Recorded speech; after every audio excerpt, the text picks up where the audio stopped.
তুমি শুনিছানে?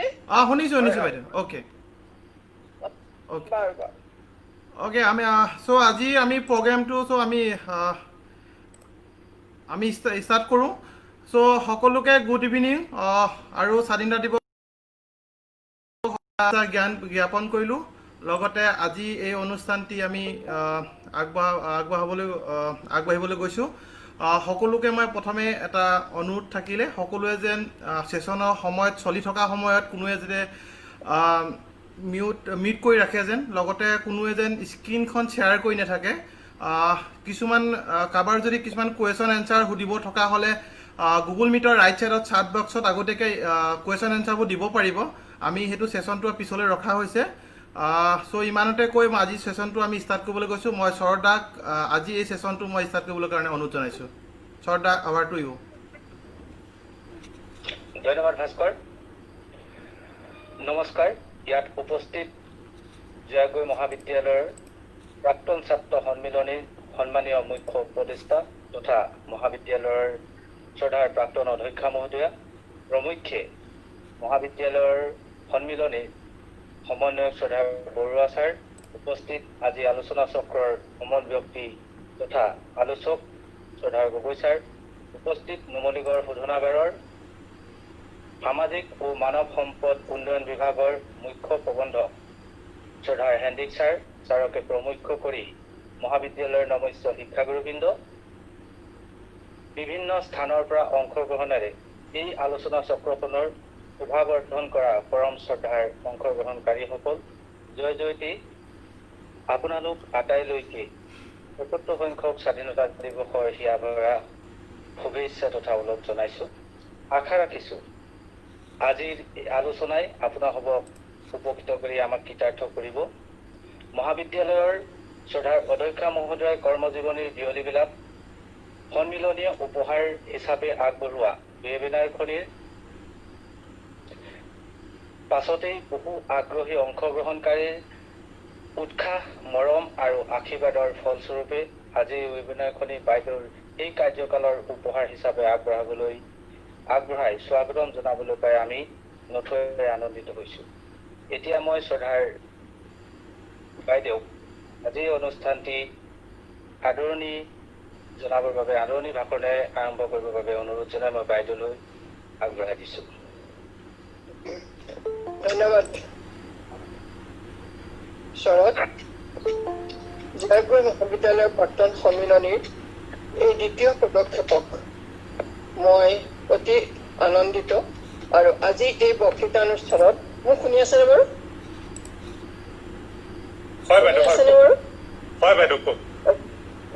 আজিৰ বক্তৃতানুষ্ঠানত উপস্থিত জয়াগৈ মহাবিদ্যালয়ৰ প্ৰাক্তন সন্মিলনীৰ উপদেষ্টা তত্ত্বাৱধায়ক ডক্টৰ তাপস বৰুৱা, নুমলীগড় শোধনাগাৰৰ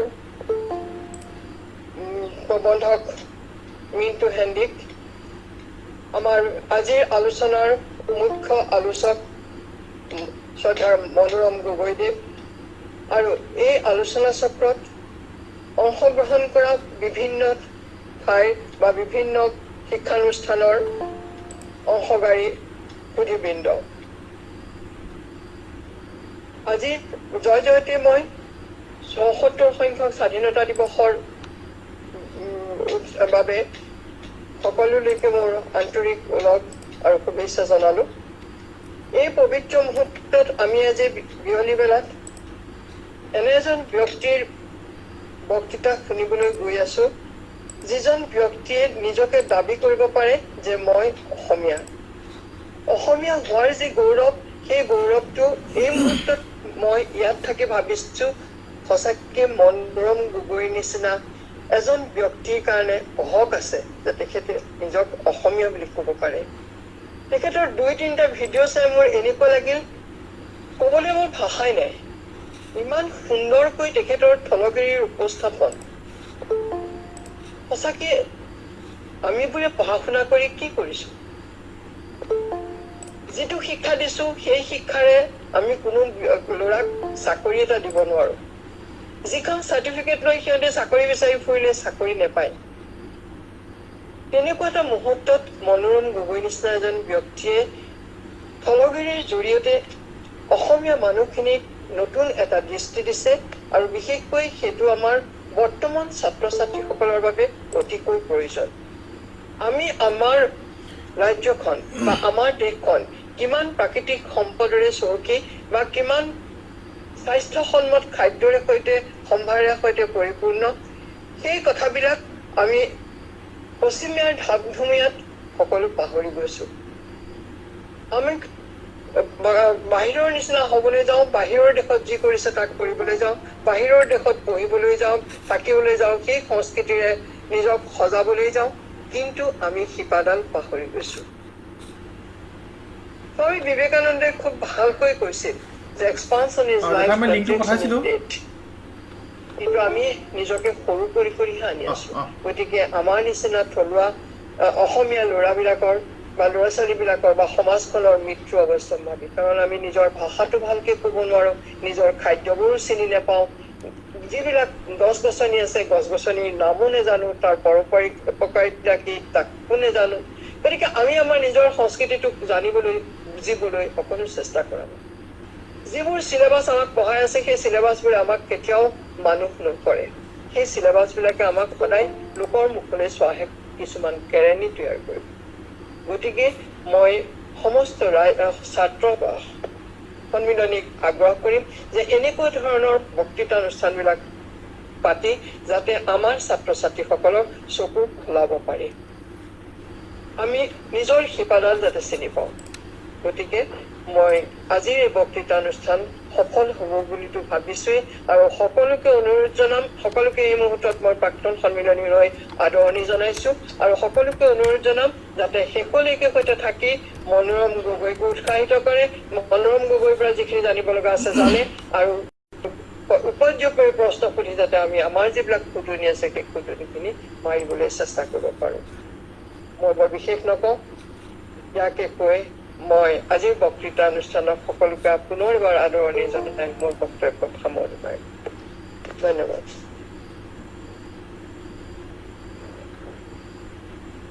ধন্যবাদ বাইদেউ।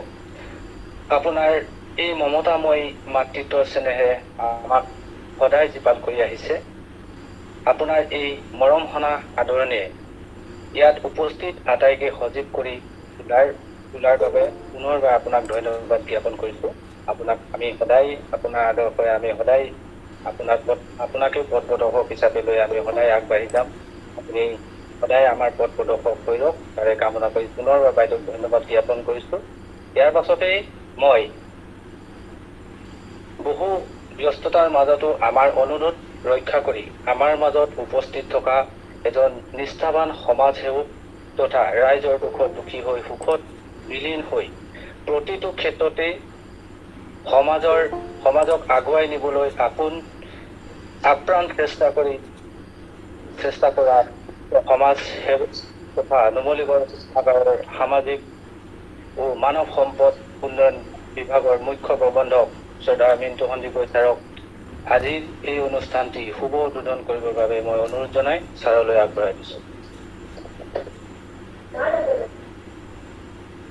ধন্যবাদ হৰক। I am audible? Hi. আজি স্বাধীনতা দিৱস, ৭৪তম স্বাধীনতা দিৱস, আৰু মই স্বাধীনতা দিৱসৰ পৰা আৰম্ভ কৰি স্বাধীনতা দিৱসতে শেষ কৰিম। স্বাধীনতাৰ কথা ক'লে মই ভাল পাম অৰ্থনৈতিক স্বাধীনতাৰ কথা ক'বলৈ, আৰু মই নিজে বিশ্বাস কৰোঁ যে বেলেগৰ ভাৰতৰ বিভিন্ন ৰাজ্যৰ কথা নকয়, কিন্তু অসমৰ কথা যদি আমি কওঁ যে আমি সঁচা অৰ্থত অৰ্থনৈতিক স্বাধীনতা আমি ল'ব নোৱাৰিলোঁ বা আমি অৰ্থনৈতিক স্বাধীনতাৰ হকে কাম কৰিব নোৱাৰিলোঁ। আৰু মই ভাবোঁ যে যিটো জাতিৰ অৰ্থনৈতিক স্বাধীনতা নাথাকে, যিটো জাতিয়ে নিজৰ অৰ্থনীতি নিজৰ নিয়ন্ত্ৰণত ৰাখিব নোৱাৰে, সেইটো জাতি হিচাপে বহুদিন হয়তো জীয়াই থকাটো সম্ভৱ নহ'ব। গতিকে আজিৰ এই স্বাধীনতা দিনটোত আমাৰ জয়া গগৈ কলেজৰ এলুমিনিয়ে অৰ্থনীতিৰ এটা বিষয়বস্তু হিচাপে লৈ যিটো আজি ৱেব নাটক আৰম্ভ কৰিছে আৰু তাত তেওঁলোকে যিজন বিশিষ্ট ব্যক্তিক সমল ব্যক্তিক মাতি আনিছে যি সম্পূৰ্ণৰূপে এই বিষয়টোৰ লগতে জড়িত মই ভাবিছোঁ যে জয়া গগৈ এলুমিনাৰ এইটো এটা ভাল পদক্ষেপ মই বিচাৰিম যে তেওঁলোকৰ এই পদক্ষেপটো অকল ৱেব ছেমিনাৰতে সীমাবদ্ধ নাথাকি শ্ৰদ্ধা মনোৰম গগৈয়ে যিটো থলগুৰিৰ যিটো কনচেপ্ট ডেভেলপ কৰিছে সেই কনচেপ্টৰ মাজত তেওঁলোক যাতে সোমাই যাব পাৰে আৰু তেনেকুৱা ধৰণৰ যাতে ছেমিনাৰখনৰ অন্তত বা ৱেবটোৰ অন্তত তেওঁলোকে যাতে তাৰ কাৰণে কেনেকৈ আগবাঢ়ি যাব তাৰ কাৰণে একশ্যন প্লেন তৈয়াৰ কৰিব পাৰে আৰু সেইটো গতিত যদি আমি সঁচা অৰ্থত আগবাঢ়ি যাব পাৰোঁ তেতিয়া মই ভাবোঁ যে এই ৱেব ছেমিনাৰ আৰু যিটো আমাৰ শ্ৰদ্ধাৰ শোভা বাইদেউ কৈছে সঁচা অৰ্থত ই সফল হ'ব আমাৰ অসমৰ অসমীয়া ল'ৰা ছোৱালী বা মানুহৰ আমাৰ আটাইতকৈ ডাঙৰ সমস্যাটো হয়তো আমাৰ ওচৰত বেছি সম্পদ থকাটোৱে আমাৰ কাৰণে এটা ডাঙৰ সমস্যা হৈছে আমাৰ হাতত বেছি সম্পদ থকাৰ কাৰণে আমি বেছি এলেহুৱা আমি কম কষ্টতে হয়তো কিবা কিবিকে জীয়াই থাকিব পৰাকৈ বস্তুখিনি পাই যাওঁ ফলত আমি যিটো ষ্ট্ৰাগল ফৰ লাইফ সেই ষ্ট্ৰাগল ফৰ লাইফটো আমি কৰিব নোখোজোঁ আমি খুব এলেহুৱা কষ্ট কৰিব নোখোজোঁ এটা বস্তু এটা আমাক লাগি থকাৰ আগ্ৰহ নাই কেনেকৈ কম কষ্টতে কম চেষ্টা কৰি কম সময়ত আমি বেছি কিবা পাব পাৰোঁ তাৰ তুলনাত ঘূৰি ফুৰোঁ আৰু এই ঘূৰি ফুৰা প্ৰচেছটোত আমি আটাইতকৈ আমাৰ জীৱনৰ যিখিনি মূল্যৱান সময় আমি সেই মূল্যৱান সময়খিনি হেৰুৱাই পেলাওঁ জয়া গগৈ কলেজৰ যিখিনি প্ৰাক্তন ছাত্ৰ ছাত্ৰী মই ভাবোঁ তেওঁলোক খুমটাইৰ ওচৰ পাজৰ অঞ্চলৰে ছাত্ৰ ছাত্ৰী হয় আৰু এই খুমটাই অঞ্চলটো যিটো আমাৰ গাঁৱলীয়া পৰিৱেশৰ যিটো এটা আমি আদৰ্শগত নমুনা তেনেকুৱা এটা জেগা আৰু আজিকালি যিটো চাৰিওফালে থ্ৰাষ্ট এৰিয়া হৈছে যিটো ৰুৰেল ইকনমি বুলি কয় ৰুৰেল ইকনমিটো উঠাই ধৰিব পৰাৰ কাৰণে এই জেগাৰ নিচিনা মই ভাবোঁ যে পটেঞ্চিয়েল থকা জেগা থকা অসমত খুব কম আছে যদি জয়া গগৈ কলেজৰ এলুমিনা গ্ৰুপটো এই ক্ষেত্ৰত তেওঁলোকে আগভাগ লয় আৰু আজিৰ যিটো প্ৰচেষ্টা এই প্ৰচেষ্টা যিটো থিংকিং প্ৰচেছ সেই থিংকিং প্ৰচেছটোৰ লগত যদি তেওঁলোকৰ কামৰ সমাজঞ্চ লাগি বস্তুটো আগবঢ়াই লৈ যাব পাৰে মই নিশ্চিত যে আমি সঁচাই অসমীয়া জাতিটো ধৰি ৰাখিব পাৰিম আমি নিজকে আমি প্ৰতিষ্ঠা কৰিব পাৰিম আমি নিজকে সমাজৰ আগত চিনাকি দিব পাৰিম আমাৰ অসমীয়া জাতিটো বা অসমীয়া ল'ৰা ছোৱালীবিলাকৰ বা আমাৰ সকলোৰে যিহেতু আমাৰ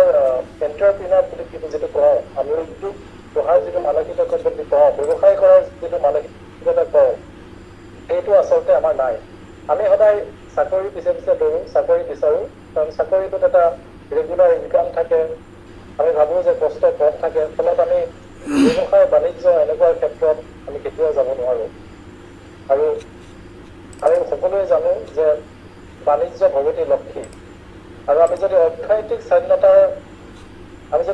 স্বাধীনতাৰ দিশত যাব লাগে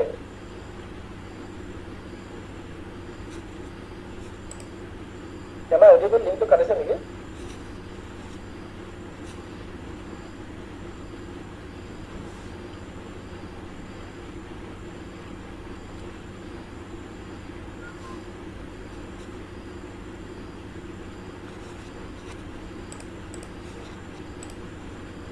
ব্যৱসায়ৰ কাৰণে নেটৱৰ্কিং বুলি যিটো কয় যিটো কলাবৰেশ্যন বুলি যিটো কয় সেইটো খুব দৰকাৰী বস্তু গতিকে তেওঁ যিহেতু এটা কনচেপ্ট ডেভেলপ কৰিছে তাৰ এটা চানেকি আমাৰ আগত দাঙি ধৰিছে গতিকে তেওঁক আমি সহযোগ কৰি তেওঁৰ বস্তুটোৰ লগত আমি সকলোৱে যদি আগবাঢ়ি যাব পাৰোঁ তেতিয়াহ'লে মই নিশ্চিত যে আমি আগন্তুক দিনবোৰত নিজকে প্ৰতিষ্ঠা কৰিবলৈ সক্ষম হ'ম আমি মোৰ দৰে আমি সকলোৱে আজি মনোৰম গগৈৰ পৰা শুনিবলৈ আমি আগ্ৰহী হৈ আছোঁ গতিকে মই বিশেষ সময় নলওঁ সকলোকে ধন্যবাদ জনাইছোঁ আৰু মই ব্যক্তিগতভাৱেও মনোৰম গগৈৰ পৰা শুনিবৰ বাবে আগ্ৰহী হৈ আছোঁ ধন্যবাদ ধন্যবাদ মহেন্দ্ৰ সন্দিকৈ ডাঙৰীয়া আপোনাৰ বক্তব্যই আমাক বহুত উৎসাহিত কৰিছে আৰু পৰৱৰ্তী সময়তো আপোনাৰ এনে সহায়েৰে আমি প্ৰাক্তন ছাত্ৰ সন্মিলনীৰ তৰফৰ পৰা বহুখিনি আদৰৰ কৰে ছাত্ৰ ছাত্ৰীক উপকৃত কৰিম বুলি আমি আশা কৰিব পাৰোঁ। মই এতিয়া পৰৱৰ্তী সময়ছোৱাত আজিৰ মুখ্য বক্তা শ্ৰীযুত মনোৰম গগৈদেৱৰ কিছু পৰিচয় দাঙি ধৰিব খুজিছোঁ। প্ৰধানকৈ তেখেতৰ যিখিনি জীৱন দৰ্শন কৰ্মৰে আমাৰ মাজত পৰিচিত হৈ আহিছে, সকলো ছাত্ৰ ছাত্ৰীয়ে হয়তো অৱগত নহ'ব পাৰে। গতিকে ছাত্ৰ ছাত্ৰী প্ৰধানকৈ আজি শ্ৰীযুত মনোৰম গগৈ অপৰিচিত নহয়, থলগিৰি অপৰিচিত নহয়, তাৰ মাজতো যিসকল ছাত্ৰ ছাত্ৰীয়ে এখন গাঁৱৰ পৰাই এই মনোৰম গগৈ হৈ ওলাই আহি আজি এটা অসমৰ পৰিচয় হৈ কেনেকৈ আমাৰ আগত সম্ভাৱনা দাঙি ধৰিছে, সেই কথাৰ প্ৰতি লক্ষ্য ৰাখি মই তেখেতৰ জীৱনৰ কিছু কথা ছাত্ৰ ছাত্ৰীৰ উদ্দেশ্যে প্ৰধানকৈ ক'বলৈ লৈছোঁ। আজি ৭৪ সংখ্যক স্বাধীনতা দিৱসৰ দিনা আমি এগৰাকী বিশিষ্ট সমাজকৰ্মী তথা স্বকীয় সাংস্কৃতিক পৰম্পৰাৰে আত্মনিৰ্ভৰশীল ভাৰত আৰু অসম গঢ়ি তোলাৰ মানসিকতাৰে যিগৰাকী ব্যক্তিয়ে অহোপুৰুষাৰ্থ কৰি আহিছে, আমি তেখেতক প্ৰথমতে আমি আন্তৰিক ধন্যবাদ জনাইছোঁ। আৰু সকলোৰে জ্ঞাতাৰ্থে আমি অৱগত কৰিব খুজিছোঁ যে ৬৯ চনৰ 14 মে' তাৰিখে ডিব্ৰুগড়ৰ মৰাণহাট প্ৰতীকচোৱা আহোম গাঁৱত এগৰাকী ব্যক্তিৰ জন্ম হৈছিল। তেখেতৰ পিতৃৰ নাম আছিল প্ৰয়াত কনক চন্দ্ৰ গগৈ আৰু মাতৃৰ নাম ৰেণু গগৈ মহোদয়া। মৰাণ উচ্চতৰ মাধ্যমিক বিদ্যালয়ৰ পৰা মাধ্যমিক শিক্ষাত উত্তীৰ্ণ হৈ ডিগবৈ বিবেকানন্দ বিদ্যালয়ৰ পৰা উচ্চতৰ মাধ্যমিক শিক্ষা সুখ্যাতিৰে উত্তীৰ্ণ হৈ তেখেতে কটন কলেজত স্নাতক ডিগ্ৰী অধ্যয়ন কৰিছিল আৰু তাৰ পৰাই সুখ্যাতিৰে উত্তীৰ্ণ হৈছিল। এই সময়ছোৱাতেই তেখেত অসমীয়া জাতীয় চেতনাৰে পৰিপক্ক দৃষ্টিভংগীৰে বিভিন্ন ক্ষেত্ৰত অংশগ্ৰহণ কৰি এগৰাকী সামাজিক দায়বদ্ধ সৈনিক ৰূপে পৰিচিত হৈ উঠে। গুৱাহাটী বিশ্ববিদ্যালয়ৰ পৰা স্নাতকোত্তৰ ডিগ্ৰী লাভ কৰি বিভিন্ন কৰ্মক্ষেত্ৰত নিজৰ স্বকীয় প্ৰতিভাৰে পৰিচিত হৈ উঠি অসমীয়া সমাজ জীৱনলৈ বিভিন্ন অৱদান আগবঢ়াবলৈ আৰম্ভ কৰে। এই সময়ছোৱাত প্ৰণিধানযোগ্য যে অসমৰ এগৰাকী সাহসী সাংবাদিক প্ৰয়াত পৰাগ কুমাৰ দাসৰ সান্নিধ্যই গগৈ ডাঙৰীয়াক এক আপোচবিহীন সাংবাদিকতাৰ প্ৰতি আগ্ৰহী কৰি তোলে আৰু এই ক্ষেত্ৰত তেখেতৰ অসামান্য বৰঙণিয়ে অসম তথা সংবাদ সেৱা ধন্য হৈছিল।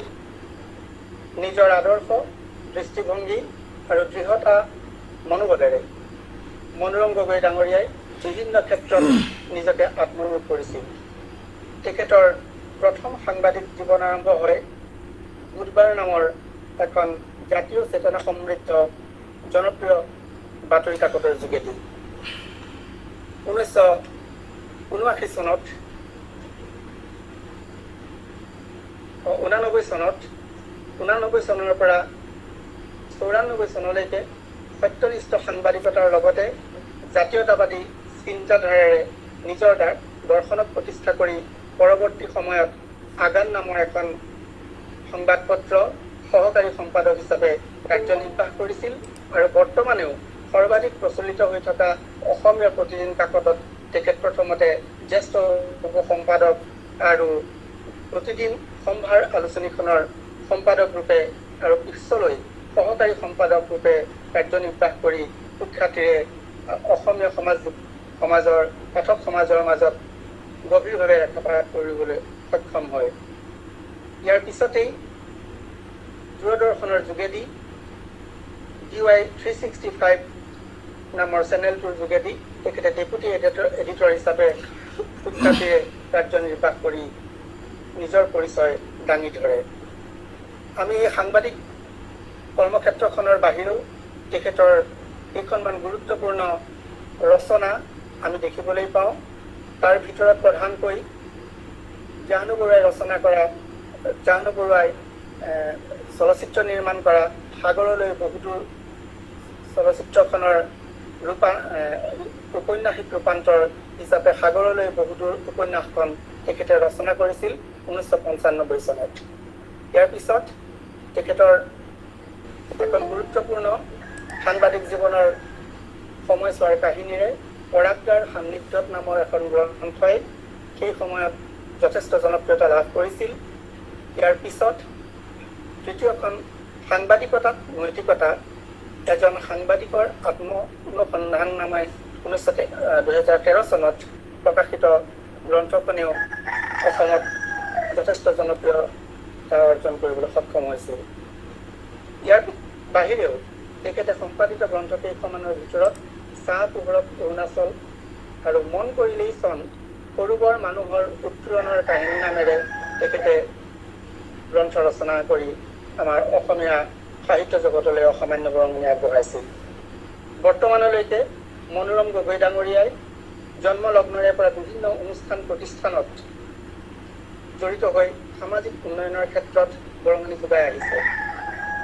তাৰ ভিতৰত আৰম্ভণিৰে পৰা ক'বলৈ গ'লে মৰাণৰ ৰূপকৰ সংঘৰ প্ৰতিষ্ঠাপক সম্পাদক, মানৱ অধিকাৰ সংগ্ৰাম সমিতিৰ প্ৰতিষ্ঠাপক সদস্য, সদৌ অসম ক্ষুদ্ৰ চাহ খেতিয়ক সন্থাৰ পৰামৰ্শদাতা, অসম গণসংযোগ আৰু গণমাধ্যম গৱেষণা প্ৰতিষ্ঠানৰ প্ৰতিষ্ঠাপক সঞ্চালক আৰু বৰ্তমানে স্থলগিৰি অসমীয়া হোৱাৰ গৌৰৱ নামকৰণেৰে জনপ্ৰিয় হোৱা প্ৰতিষ্ঠানৰ স্বত্বাধিকাৰী হিচাপে কাৰ্যনিৰ্বাহ কৰি নিজৰ আদৰ্শ আৰু কৰ্মৰে সমগ্ৰ অসমীয়া সমাজখনৰ নতুন দৃষ্টান্ত ৰাখিবলৈ সমৰ্থ হৈছে। জ্যোতিপ্ৰসাদৰ ভাষাৰে গাঁৱলীয়া বাটেৰে জগত সভালৈ যোৱাৰ মানসিকতাত আজিৰ স্বজাতিৰ দৰ্শন আৰু উন্নয়নত সমগ্ৰ কৰ্মজীৱন অতিবাহিত কৰা এনে এগৰাকী ব্যক্তিক আজিৰ বক্তৃতানুষ্ঠানলৈ আমন্ত্ৰণ কৰাই উদ্দেশ্য হ'ল আজিৰ নৱপ্ৰজন্মক জাতীয় চেতনাৰে জাতীয় অৰ্থনীতিৰ উত্থানৰ বাবে উদ্বুদ্ধ কৰা। কথাতকৈ কামক অগ্ৰাধিকাৰ দিয়া, কৰ্মকে ধৰ্ম বুলি মানি চলা মাননীয় মনোৰম গগৈ ডাঙৰীয়া বৈবাহিক সূত্ৰে সুলেখিকা মনালিছা শইকীয়া স্বামী আৰু এগৰাকী সুযোগ্য কন্যা কাংকান সুগন্ধি প্ৰাপ্তিৰ পিতৃৰূপেও গৌৰৱান্বিত। অতি ব্যস্ততাৰ মাজত তেখেতে আমাৰ আগ্ৰহ আৰু উদ্দেশ্যক সন্মান জনাই আজিৰ বক্তৃতা অনুষ্ঠানত তেখেতে ভাগ লৈ আমাক যি অনুপ্ৰাণিত কৰিলে আৰু ছাত্ৰ ছাত্ৰী বা এই কৃষক উদ্যোগীসকলক যি নতুন চেতনাৰে উদ্বুদ্ধ কৰিবলৈ আগবাঢ়িলে আমি তাক শতকোটি প্ৰণাম জনাইছোঁ আৰু তেখেতৰ এই আগ্ৰহৰ প্ৰতি সন্মান জনাই আজিৰ প্ৰধান বক্তৃতা অনুষ্ঠানলৈ তেখেতক আদৰণি জনাই তেখেতৰ মূল্যৱান পৰামৰ্শ তথা বক্তব্যসমূহ উপস্থাপন কৰিবলৈ মই তেখেতক আমন্ত্ৰণ জনাইছোঁ। চ' এক মিনিট মনোৰম গগৈ দা, মই এটা ৰিকুৱেষ্ট আছে। আমাৰ দীপক গগৈ ডাঙৰীয়াই এটা শুভেচ্ছা বাৰ্তা দিব বিচাৰিছে আপোনাক কোৱাৰ আগতে। দীপক গগৈ ডাঙৰীয়া, আপুনি শুভেচ্ছা বাৰ্তাটো ক'ব পাৰে।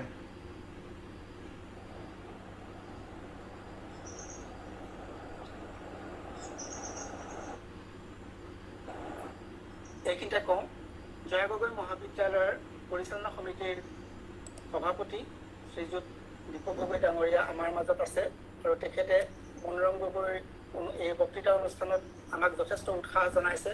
তেখেতে প্ৰচাৰৰ কাৰণে বিভিন্ন পদক্ষেপ ল'বলৈ আমাক পৰামৰ্শ দিছিল। মই গগৈ ডাঙৰীয়াক দুআষাৰ ক'বলৈ আহ্বান জনাইছোঁ।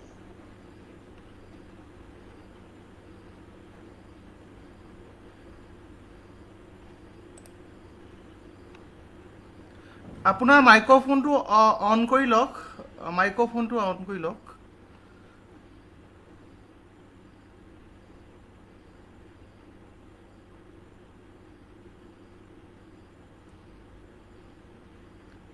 আপোনাৰ মাইক্ৰফোনটো অফ হৈ আছে, অন কৰি লওক।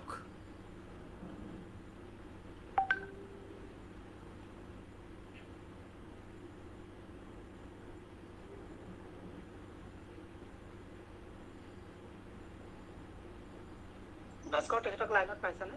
হয় তেখেত আছে কিন্তু মাইক্ৰফোনটো অফ হৈ আছে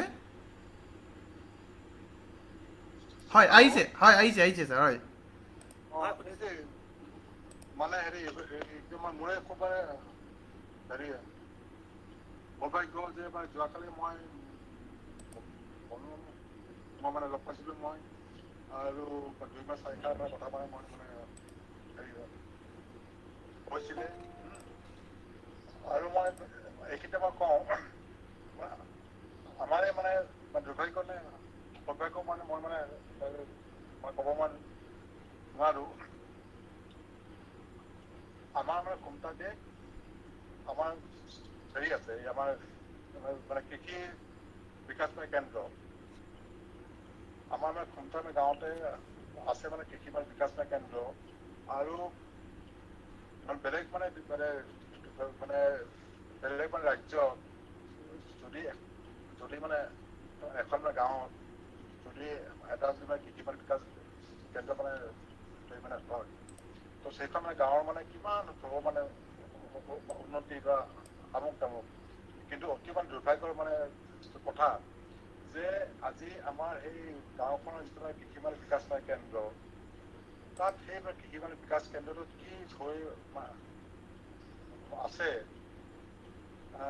আমিও মানে নাজানো আৰু তেওঁলোকেনো মানে কি মানে কৰি আছে তেওঁলোকেও আমাক মানে কোৱা নাই আৰু মই মানে আৰু এই মানে আমাৰ ডক্টৰ মানে তাপসে কোৱাৰ আগৰ মানে যিজন মানে ব্যক্তি মানে কৈছিলে যে আমি মানুহবোৰ অত্যন্ত মানে এলেহুৱা আৰু এই এলেহুৱা মানে স্বভাৱটো মানে কাৰণে আজি আমাৰ মানে গাঁওখনত এটা মানে কৃষি বিকাশ কেন্দ্ৰ হৈ থকা স্বত্তেও আজি আমাৰ মানে গাঁওখনৰ আমাৰ জোৱাই মানে একদম কলেজখন য'ত মানে আছে তাত আমাৰ একো মানে উন্নতি হোৱা নাই বা তেওঁলোকৰ যিটো এক্টিভিটিজ মানে কোনো কি হৈ মানে আছে আমি মানে এইটোৱে মানে আমি মানে মানে মানে কি আৰু নাজানো সেইটো হ'ল মানে 1 নম্বৰ আৰু মানে 2 নম্বৰ আমি কৃষি বিকাশ কেন্দ্ৰ মানে মানুহখিনিক আমি মানে দুখ আমি মানে নিদিওঁ কাৰণ মানে দুখখিনি আমাৰ খুমটাই গাঁৱৰ মানে যিখিনি একদম মানে মানুহ তেওঁলোকৰে কিজানি দুখ বা মানে আমাৰ আৰু মই মানে ভাবোঁ যে মোৰ মানে একদম মানে মোৰ মানে সৰু ভাই মানে একদম নিষ্ঠা একদম মনোৰম মানে গগৈ সি একদম উঠোৱা মানে একদম মানে দেখা মানে ধৰা সি আমাক মানে মাৰ্গদৰ্শন আমাক মানে দিব আৰু আমাৰ যিটো আমাৰ মানে গ্ৰাম্য মানে অৰ্থ মানে নীতি সেইখিনি আগুৱাই লৈ মানে যোৱাত মনোৱে আমাক একদম যথেষ্টখিনি আমাক মানে এডভাইচ মানে দিব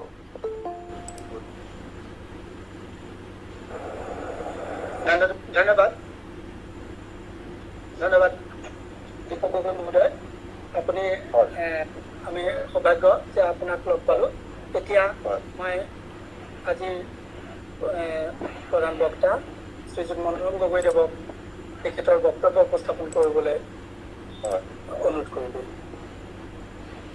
ধন্যবাদ প্ৰথমতে মই আজিৰ এই ভাৰ্চুৱেল অনুষ্ঠানত জড়িত থকা সকলোকে ভাৰতবৰ্ষৰ স্বাধীনতা দিৱসৰ শুভেচ্ছা জ্ঞাপন কৰিলোঁ অতি সুন্দৰকৈ অধ্যক্ষা মহোদয়াই তাৰপিছত নুমলীগড় ৰিফাইনেৰীৰ মেইনটো সন্দিকৈ ডাঙৰীয়াই আজিৰ এই গোটেই বিষয়টোৰ প্ৰাসংগিকতা সাৱলীকভাৱে বৰ্ণনা কৰিলে তাৰ বাবে তেখেতসকললৈ ধন্যবাদ জ্ঞাপন কৰিছোঁ ডক্টৰ তাপস বৰুৱা ডাঙৰীয়াই মোৰ লগত যোগাযোগ ৰক্ষা কৰি আছে প্ৰথমৰে পৰাই আৰু তেখেতে চমু চিনাকি শিতানত মোৰ বিষয়ে দুআষাৰ ক'লে তাৰ কাৰণেও তেখেতক ধন্যবাদ জনাইছোঁ সুন্দৰকৈ অনুষ্ঠানটো চলাই নিয়াৰ কাৰণে আন দুটা শৰৎ গগৈ ডাঙৰীয়া গুৰুক মই ধন্যবাদ জ্ঞাপন কৰিলোঁ। আৰু ৰূপক গগৈ ডাঙৰীয়া কালি আমি লগ পাইছিলোঁ, তেখেতক কালি আমাৰ কলেজলৈ তেখেত আহিছিলে আৰু আজিৰ অনুষ্ঠানটোত তেখেতে উপস্থিত থাকিম বুলি কৈছিলে। তেখেতো উপস্থিত থাকিব পোৱাৰ কাৰণে প্ৰথমতে মই আন্তৰিক ধন্যবাদ জ্ঞাপন কৰিলোঁ। মোক নিমন্ত্ৰণ জনালে আপোনালোকে এই টকটোৰ কাৰণে, তাৰ কাৰণে পুনৰবাৰ মই ধন্যবাদ জ্ঞাপন কৰিছোঁ। মই আপোনালোকে চিনাকিটো বৰুৱা ডাঙৰীয়াই কৈছে, মই পেছাগতভাৱে সাংবাদিক আছিলোঁ। 2014 চন পৰ্যন্ত মই নিৰ্বাচিত শিক্ষাবোৰ ডেপুটি এডিটৰ হিচাপে কাৰ্যনিৰ্বাহ কৰিছিলোঁ। তাৰ আগতে মই দীৰ্ঘ 25 বছৰ ধৰি সাংবাদিকতাৰ জগতখনত মই কাম কৰিছিলোঁ। 20 বছৰ প্ৰিণ্ট মিডিয়াৰ লগত আছিলোঁ আৰু 5 বছৰ ইলেক্ট্ৰনিক মিডিয়াৰ লগত আছিলোঁ। এই সময়ছোৱাত যেতিয়া মই বিভিন্ন পেছাগত কাৰণত প্ৰায় গাঁওবিলাক পৰিভ্ৰমণ কৰিছিলোঁ, মই নিজেই গাঁৱত জন্ম, মোৰ শৈশৱ বহুতো গাঁৱতে কটাইছোঁ। আৰু যেতিয়া মই মোৰ শিক্ষা লাভ কৰিবলৈ কটন কলেজলৈ আহিলোঁ গুৱাহাটীলৈ, তাতো মই বিভিন্ন ধৰণে গাঁৱৰ ল'ৰা ছোৱালী, আমি যেতিয়া ছাত্ৰাবাসত আছিলোঁ তেতিয়া কটন কলেজৰ ছাত্ৰাবাসত আমি বিভিন্ন ঠাইৰ গাঁৱৰ ল'ৰা ছোৱালী পাইছিলোঁ। মিণ্টু সন্দিকৈ ডাঙৰীয়াই স্বাধীনতাৰ কথা আলোচনা কৰোঁতে কৈছে অৰ্থনৈতিক স্বাধীনতাৰ কথা। আমি যদি স্বাধীনতা যুঁজৰ সময়লৈ, যদি স্বাধীনতা আন্দোলনৰ সময়লৈ যদি আমি দৃষ্টি নিক্ষেপ কৰোঁ, তেতিয়া দেখিম যে আমাৰ জাতিৰ পিতা মহামানৱ মহাত্মা গান্ধী, যি এই স্বাধীনতা আন্দোলনৰ নেতৃত্ব প্ৰদান কৰিছিলে, তেখেতে স্বাধীন ভাৰতৰ ৰূপৰেখা কেনেকুৱা ধৰণৰ হ'ব সেই কথা তেওঁ স্বাধীনতা যুদ্ধত থাকোঁতেই, স্বাধীনতা আন্দোলনত থাকোঁতেই, ব্ৰিটিছৰ বিৰুদ্ধে সংগ্ৰাম কৰোঁতেই তেওঁ কেৱল কথাৰে নহয় আৰ্হিৰে তেওঁ দেখুৱাই দিছিলে যে আমি যদি ভাৰতবৰ্ষৰ মানুহে সন্মান সহকাৰে মোৰ ওপৰৰ কৰি জীয়াই থাকিব লাগে, তেতিয়াহ'লে আমি প্ৰথমতেই আমি অৰ্থনৈতিকভাৱে স্বাৱলম্বী হ'ব লাগিব। আৰু আমাৰ যিবিলাক গাঁওবিলাক হ'ল ভাৰতবৰ্ষৰ আত্মা। আজিও গোটেই ভাৰতবৰ্ষৰ শতকৰা, গোটেই মাটিকালিৰ শতকৰা 98%, প্ৰায় 98% এতিয়াও গাঁও অঞ্চল, মাত্ৰ 2% আমি চহৰ নিৰ্মাণ কৰিছোঁ। গতিকে এতিয়াও শতকৰা 98% মানুহ গাঁৱতে আছে। গতিকে গাঁওবিলাকৰ অৰ্থনীতিক ভিত্তি শক্তিশালী নকৰাকে আমি কেতিয়াও এখন শক্তিশালী অৰ্থনৈতিক ভেটি থকা দেশ আমি উপহাৰ নাপাওঁ।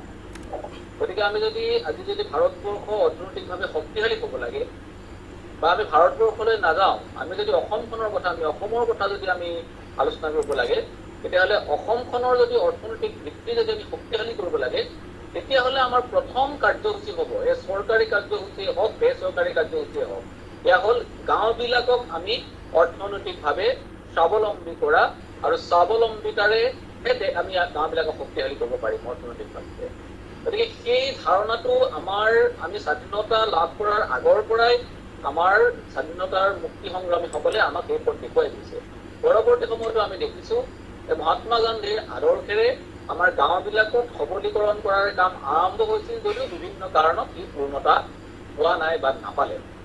গতিকে মই যেতিয়া এই ধলগিৰি, মোক যেতিয়া বিষয় দিয়া হৈছে ধলগিৰি অসমৰ অৰ্থনৈতিক সম্ভাৱনা আৰু তাৰ প্ৰত্যাহ্বানসমূহৰ বিষয়ে মোক ক'বলৈ দিয়া হৈছে, গতিকে মই বাহিৰলৈ নগৈ প্ৰথমতে মই ধলগিৰিৰ গোটেই ধাৰণাটো সম্পৰ্কে প্ৰথমে চমুকৈ কৈ ল'ব খুজিছোঁ। ধলগিৰিৰ ধাৰণাটো মোৰ মনলৈ কিয় আহিল? ধলগিৰি গোটেই ধাৰণাটো প্ৰথমতে মোৰ মনলৈ আহিছিলে যেতিয়া মই গুৱাহাটীলৈ পঢ়িবলৈ আহিলোঁ কটন কলেজলৈ 1987 চনত।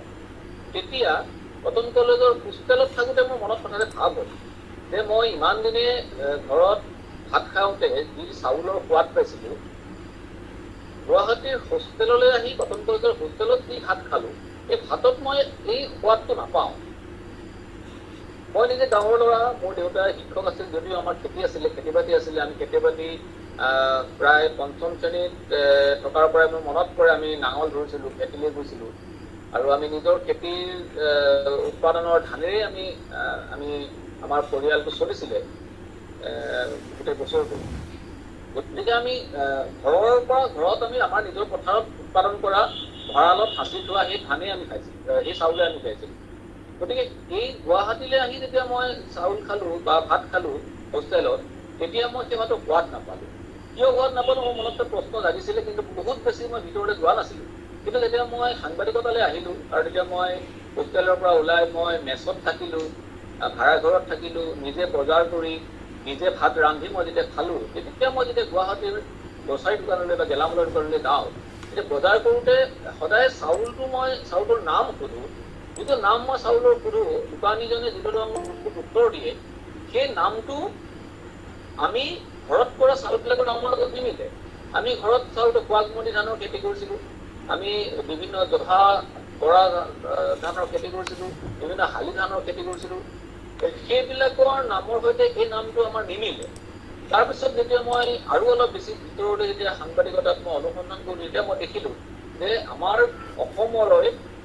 অসমত আমি প্ৰধানভাৱে ধান উৎপাদন কৰোঁ যদিও, আমাৰ মূল খাদ্য যদি ধান চাউলৰ খাদ্য যদিও, আমাৰ কিন্তু ধানত আমি স্বাৱলম্বী নহয়, ধান উৎপাদনত আমি স্বাৱলম্বী নহয়। যদিও চৰকাৰীভাৱে স্বাৱলম্বী বুলি 1997 চনৰ পৰাই কৈ অহা হৈছে, কিন্তু আমি যদি কাৰ্যক্ষেত্ৰত যাওঁ তেতিয়াহ'লে আমি আমাৰ গোটেই আজি যিমানখিনি গ্ৰচাৰী দোকান বা গেলামালৰ দোকানৰ পৰা আমি চাউল কিনি খাওঁ, সেই চাউলবিলাক অসমৰ বাহিৰৰ পৰা আহে।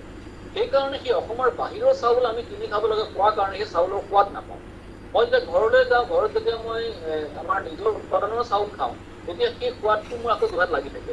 গতিকে এই ধাৰণাটো প্ৰথমলৈ আহিছিলে। দ্বিতীয়তে মই যেতিয়া কলেজত আছিলোঁ বা যেতিয়া মই চাকৰি কৰি আছিলোঁ, তেতিয়া আমি ৰাতিপুৱা ঘৰত ভাত খাই আহোঁ, কিন্তু দুপৰীয়া অফিচলৈ যাওঁতে, অফিচত থাকোঁতে বা দুপৰীয়া সময়ত যিটো অফিচত থাকোঁতে বা কলেজত থাকোঁতে আমি যিটো টিফিন খাওঁ, সেই টিফিনটো খাবলৈ যদি আমি হোটেল বা ৰেষ্টুৰেণ্টলৈ যাওঁ, তেতিয়া সেই হোটেল আৰু ৰেষ্টুৰেণ্টৰ গোটেই খাদ্যখিনি ঘেঁহু কেন্দ্ৰিক খাদ্য আমি খাব লগা হয়, কিন্তু আটা বা ময়দাৰ পৰা সেই খাদ্য তৈয়াৰ কৰা হয়।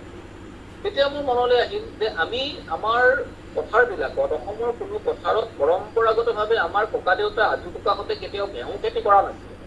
যদিও সেউজ বিপ্লৱৰ সময়ত 60 দশকৰ পিছত চৰকাৰীভাৱে অসমত ঘেঁহু খেতি কৰিবৰ কাৰণে চৰকাৰে বিভিন্ন সাহায্য বা উৎসাহিত কৰিছিলে খেতিয়কসকলক। 2-4 খেতিয়কে ঘেঁহু খেতি কৰিছিলে, কিন্তু পৰম্পৰাগতভাৱে অসম ঘেঁহুৰ ঠাই নহয়। অসমৰ মাটি ঘেঁহুৰ বাবে, অসমৰ জলবায়ু ঘেঁহুৰ বাবে উপযোগী নহয়। গতিকে আমি এতিয়া ঘেঁহু খেতি নকৰোঁ। আমাৰ মূল খেতি হ'ল ধান খেতি। যি ধান খেতি আমাৰ অসমত থকা যিমানবিলাক জনগোষ্ঠী আছে, জনজাতি জনগোষ্ঠী আছে, এই সকলো জনগোষ্ঠীয়ে আমাৰ পৰম্পৰাগতভাৱে ধান খেতি কৰে। কিন্তু আজি আমি হোটেল বা ৰেষ্টুৰেণ্টত যদি খাব লগা হয় কিবা কাৰণে, যদি ঘৰৰ পৰা বাহিৰলৈ ওলাই যাওঁ, তেতিয়াহ'লে আমি যিটো খাদ্য খাব লাগে, এই গোটেই খাদ্যটো আটা আৰু ময়দাৰ পৰা তৈয়াৰী। এই কথাটোৱে মোক বহু মনত কিছুমান চিন্তাৰ উদ্বেগ ঘটাইছিলে।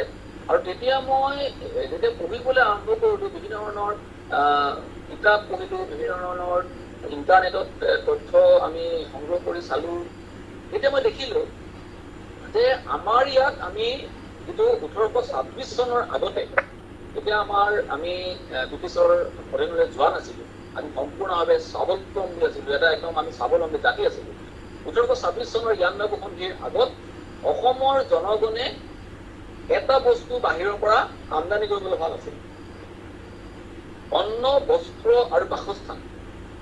এই 3টা দিশত অসমৰ মানুহ সম্পূৰ্ণভাৱে স্বাৱলম্বী আছিল। কিন্তু আমি ব্ৰিটিছৰ অধীনলৈ যোৱাৰ পাছত ব্ৰিটিছে আহি ইয়াতে আমাৰ প্ৰাকৃতিক সম্পদসমূহৰ আধাৰত তেওঁলোকে ব্যৱসায় কৰাৰ পিছত কয়লা, তেল, চাহ এইবিলাক তেওঁলোকে ইয়াত উদ্যোগ স্থাপন কৰাৰ পিছত আমাৰ ইয়াত বাহিৰৰ পৰা বহু মানুহৰ প্ৰব্ৰজন ঘটিল। যিবিলাক মানুহ আমাৰ সৈতে এটা তেওঁলোকৰ আমাৰ দীঘলীয়া সম্পৰ্ক আগতে নাছিলে, তেওঁলোকে এই ব্ৰিটিছৰ লগত আহি ইয়াতে তেওঁলোকে স্থায়ীভাৱে বসবাস কৰিবলৈ ল'লে। এই মানুহখিনিক খাদ্য বা বস্ত্ৰ বা তেওঁলোকৰ বিভিন্ন ধৰণৰ দৈনন্দিন প্ৰয়োজনীয় ব্যৱহাৰ্য বস্তু যোগান ধৰিবৰ কাৰণে বাহিৰৰ পৰা আমাৰ গোটেই এই পণ্য সামগ্ৰীবোৰ অনাৰ এটা পৰম্পৰা আছে। গতিকে ইয়াৰ পিছত হঠাৎ আমি এই গোটেই অৰ্থনৈতিকভাৱে লাহে লাহে পদোন্নতি হ'বলৈ আৰম্ভ কৰোঁ। যিটো আমাৰ স্বাধীনতা আছিলে, যিটো আমি আহোম ৰজাৰ দিনত আপোনালোকে যদি বুৰঞ্জী যিসকলে পঢ়িছে বা যিসকলে জানে, ইয়াতে বহুত অভিজ্ঞ লোক আছে, তেওঁলোকে দেখিব যে আমি স্বাধীনতাৰ যেতিয়া আহোম সাম্ৰাজ্য আছিলে, আহোম ৰাজশাসন আছিলে, সেই সময়ছোৱাত অসমত ৰজাসকলে, স্বৰ্গদেউসকলে বাহিৰৰ পৰা কোনোবা যদি নাৱত যদি কোনোবা সাউদ আহে, তেওঁলোক তাতে বিনা বাধাই অসমত প্ৰৱেশ কৰিব নোৱাৰে। সেইকাৰণে বিভিন্ন প্ৰৱেশ পথবিলাকত তেওঁলোকে কিছুমান চকী স্থাপন কৰিছিলে। এই চকীবিলাক যিবিলাক আচলতে আমাৰ ৰজাৰ সৈন্য সামন্ততাত থাকে, বিশেষকে তেতিয়া নদী পথে আছিলে, সেই চকীবিলাকত যেতিয়া নৈ লৈ বাহিৰৰ পৰা বণিজ বহাবৰ কাৰণে সাউদসকল আহে, তেতিয়া তেওঁলোকক আমাৰ সৈন্য সামন্তই প্ৰথমতে চেক কৰে আৰু তেওঁলোকে ৰজালৈ বাৰ্তা পঠায় যে আমুকৰ পৰা দুখন নাও আহিছে, 10খন নাও আহিছে, বিভিন্ন সামগ্ৰী লৈ আনুৱাব দি নিদিব। এতিয়া আমাৰ স্বৰ্গদেউসকলে তেওঁলোকক নিৰ্দেশ দিছিলে যে এখন নাওকো সোমাব নিদিবা, কি আনিছে তোমালোকে তাতে ৰাখি থোৱা আৰু তেওঁলোকক কি লাগে তাতে দি দিয়া। তাৰ মানে আমি তাৰ পৰৱৰ্তী সময়ত যদি চাওঁ, ব্ৰিটিছ অহাৰ আগলৈকে অসমত যিমানবিলাক বাহিৰৰ মানুহ আহিছিলে বা যিসকলে টকা লিখি থৈ গৈছে, তেওঁলোকে লিখি থৈ গৈছে অসমখন সম্পূৰ্ণ সকলো আমি কৰ্মী মানুহ আছিলো। আমাক আজিকালি অসমীয়া মানুহ এলেহুৱা বুলি কয়, কিন্তু নদীৰ এইটো কোনো সঁচা নহয়।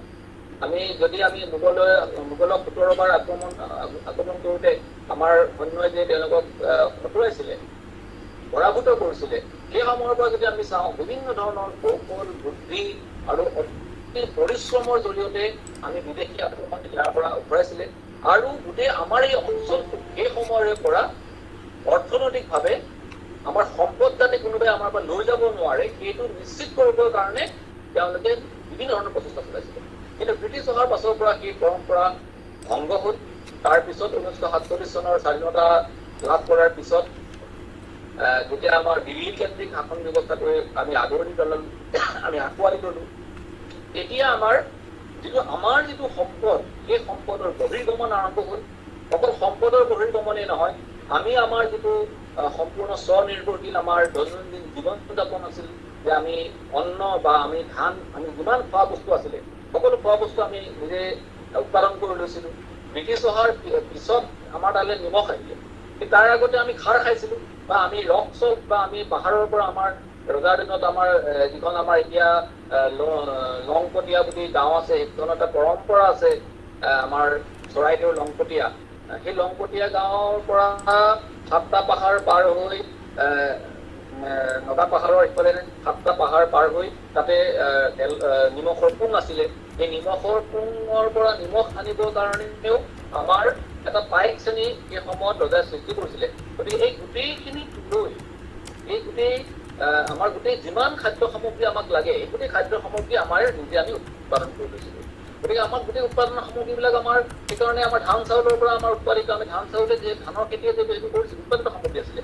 কিন্তু এতিয়া যদি আমি চাওঁ, আমাৰ দৈনন্দিন খাদ্য তালিকাখন আপুনি ভালকে যদি আমি লিষ্টখন চাওঁ, আপোনাৰ পাকঘৰত কি কি খাদ্য আছে, আপোনাৰ পাকঘৰটোত কি খাদ্য মজুত আছে, সেইটো যদি আপুনি চাই, যদি আপোনালোক গাঁৱৰ মানুহ তেতিয়াহ'লে হয়তো ধানকেইটা আপুনি গাঁৱৰ পৰা যদি গোটাইছে বা নিজৰ খেতি ধান আছে, তেতিয়াহ'লে চাউলখিনি আপোনাৰ নিজৰ।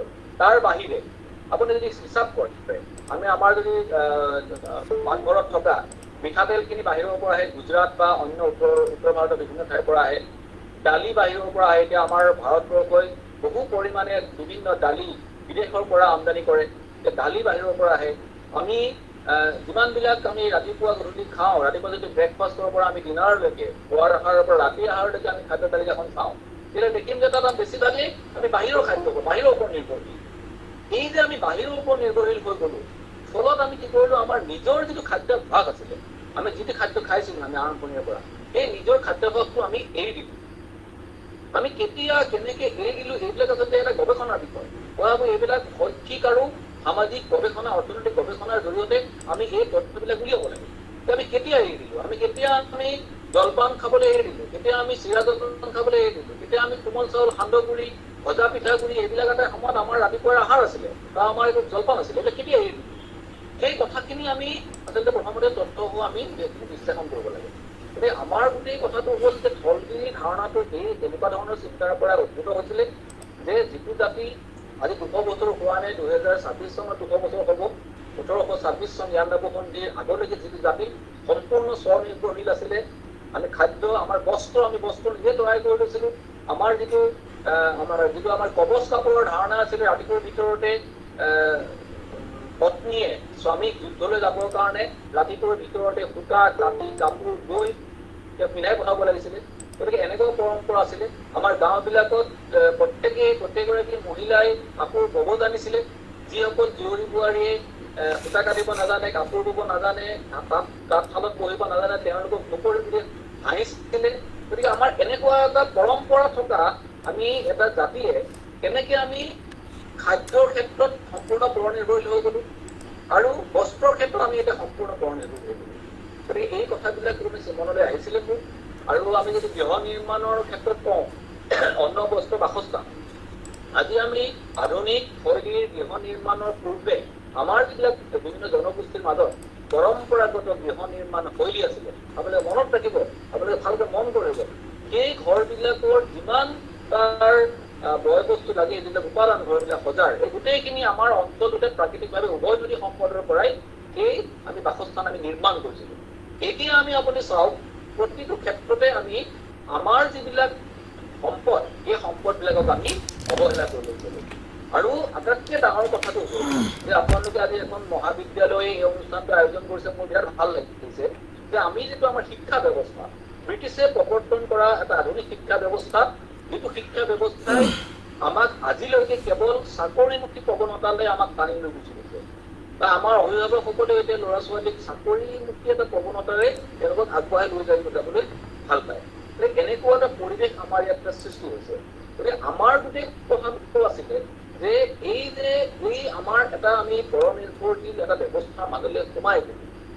আমি আজি গৃহ নিৰ্মাণৰ ক্ষেত্ৰত, আমাৰ খাদ্য সামগ্ৰীৰ ক্ষেত্ৰত বা বস্ত্ৰ সামগ্ৰীৰ ক্ষেত্ৰত আমি বেলেগৰ ওপৰত বা বেলেগলৈ চাবলগীয়া হ'ল। সেইটো চাবলগীয়া আচলতে আমি হ'ব নালাগিছিল। কিয় নালাগিছিল?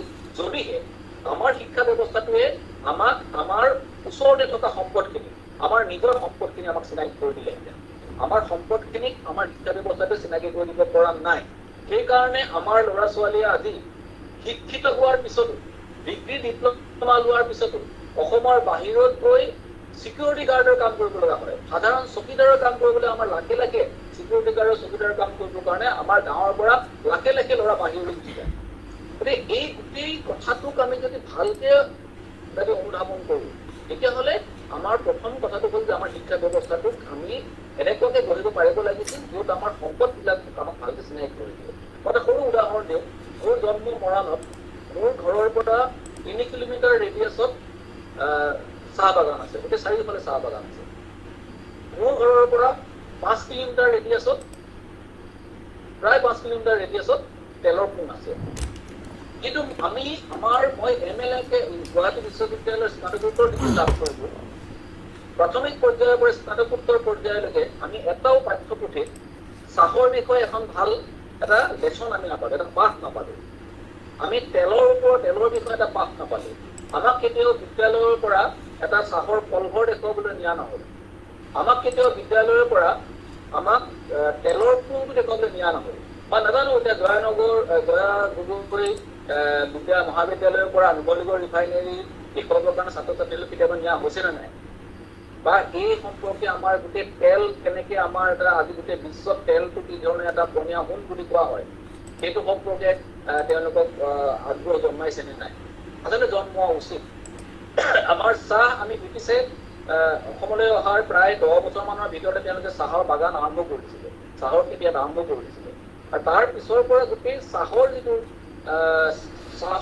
চাহ বাগিচাবিলাকক লৈ বা চাহৰ ব্যৱসায়টোক লৈ যি এটা আমাৰ অৰ্থনীতি এটা ভিত্তি অসমত গঢ়ি উঠিছিলে, তাৰ পৰা আমি আমাৰ অসমৰ মানুহখিনি, থলুৱা মানুহখিনি, খিলঞ্জীয়া মানুহখিনি উপকৃত কৰো নে নাই, এই গোটেই কথাবিলাক আচলতে আমি খুব ভালকে বিচাৰ বিশ্লেষণ কৰিব লাগে। আৰু স্থলগিৰিৰ জন্ম এই বিচাৰ বিশ্লেষণৰ মাজতে, যে আমি আমাৰ সম্পদ, যেনেকে আমাৰ চকুৰ ঠিক ওপৰতে চেলাউৰিযোৰ থাকে কিন্তু তথাপি আমি চেলাউৰিযোৰ নেদেখো, তেনেকে আমি আমাৰ ভৰিৰ কাষতে বা হাতৰ কাষতে চকুৰ সন্মুখতে থকা সম্পদবিলাকো আমি আৱিষ্কাৰ কৰিব পৰা নাই। আজি সেইকাৰণে আমি স্থলগিৰিৰ জৰিয়তে আমাৰ অৰ্থনৈতিক ভেটি কেনেকে গঢ়িব লাগে, আমাৰ গোটেই মূল উদ্দেশ্যটো হ'ল যে অম্বিকাগিৰি ৰায়চৌধুৰীয়ে প্ৰায় 100 বছৰৰ আগতেই তেখেতে কৈ গৈছিলে যে যিটো জাতিয়ে নিজৰ পথাৰ আৰু বজাৰ ৰক্ষা কৰিব নোৱাৰে সেই জাতিটোৱে নিজকো ৰক্ষা কৰিব নোৱাৰে। এই কথাখিনিক আমি সাৰথি কৰি আৰু আমাৰ সম্পদৰ ওপৰত এতিয়াও যিখিনি সম্পদ আমাৰ আছে, যিখিনি সম্পদ ইতিমধ্যে ব্ৰিটিছে আমাৰ পৰা উলিয়াই লৈ গ'ল, তাৰ পাছতো এতিয়াও আমাৰ বহু সম্পদ আছে। সেই সম্পদখিনি যদি আমি সঠিকভাৱে চিনাক্ত কৰোঁ, তাৰ আধাৰত আমি অসমৰ অৰ্থনৈতিক বুৰঞ্জী নতুনকৈ লিখিব পাৰিম। আৰু আমি যিটো কৈছোঁ যে আজি 70% মানুহ কৃষিকেন্দ্ৰিক, কৃষিভিত্তিক, এতিয়াও ভাৰতবৰ্ষৰ 70%তকৈ বেছি মানুহে কৃষিৰ ওপৰত ভিত্তি কৰি জীয়াই আছে, তেওঁলোকৰ কৃষিজীৱী। গতিকে এই পৰোক্ষভাৱে প্ৰত্যক্ষভাৱে এই যে 70% মানুহ এতিয়াও কৃষিৰ ওপৰত জড়িত, এতিয়াও বেছিভাগ মানুহ গাঁৱতে থাকে। এতিয়া সেই গাঁওখিনিক আমি যদি আমাৰ যিটো আগৰ যিটো আমাৰ ভৰুণ গাঁও আছিলে, হুমায়ুন তামুলী বৰবৰুৱাই যিটো এটা গাঁৱৰ এটা আদৰ্শ বাৰী এখনৰ ধাৰণা আমাৰ ৰোপণ কৰি গৈছিলে, সেই বাৰীখনে আমাৰ প্ৰতিঘৰ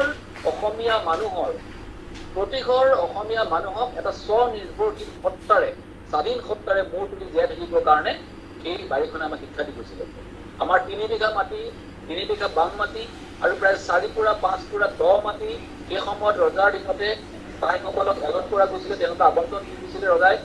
যদিও তাৰ এটা অংশ ৰজাৰ ঘৰত দিব লাগে, বাকীখিনি নিজৰ মতে তেওঁলোকে ভোগ কৰিব পাৰিছিলে।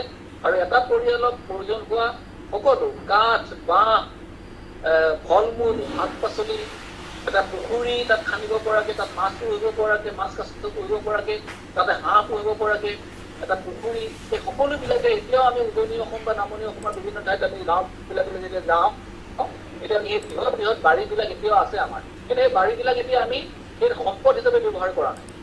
আমাৰ বাৰীৰ কাষৰ পুখুৰীটো আমি সম্পদ হিচাপে ব্যৱহাৰ কৰা নাই। আজি আমাৰ হাজাৰ হাজাৰ কোটি টকা অকল খাদ্য সামগ্ৰী আমদানি কৰাৰ নামত অসমৰ পৰা বাহিৰলৈ ওলাই যায়।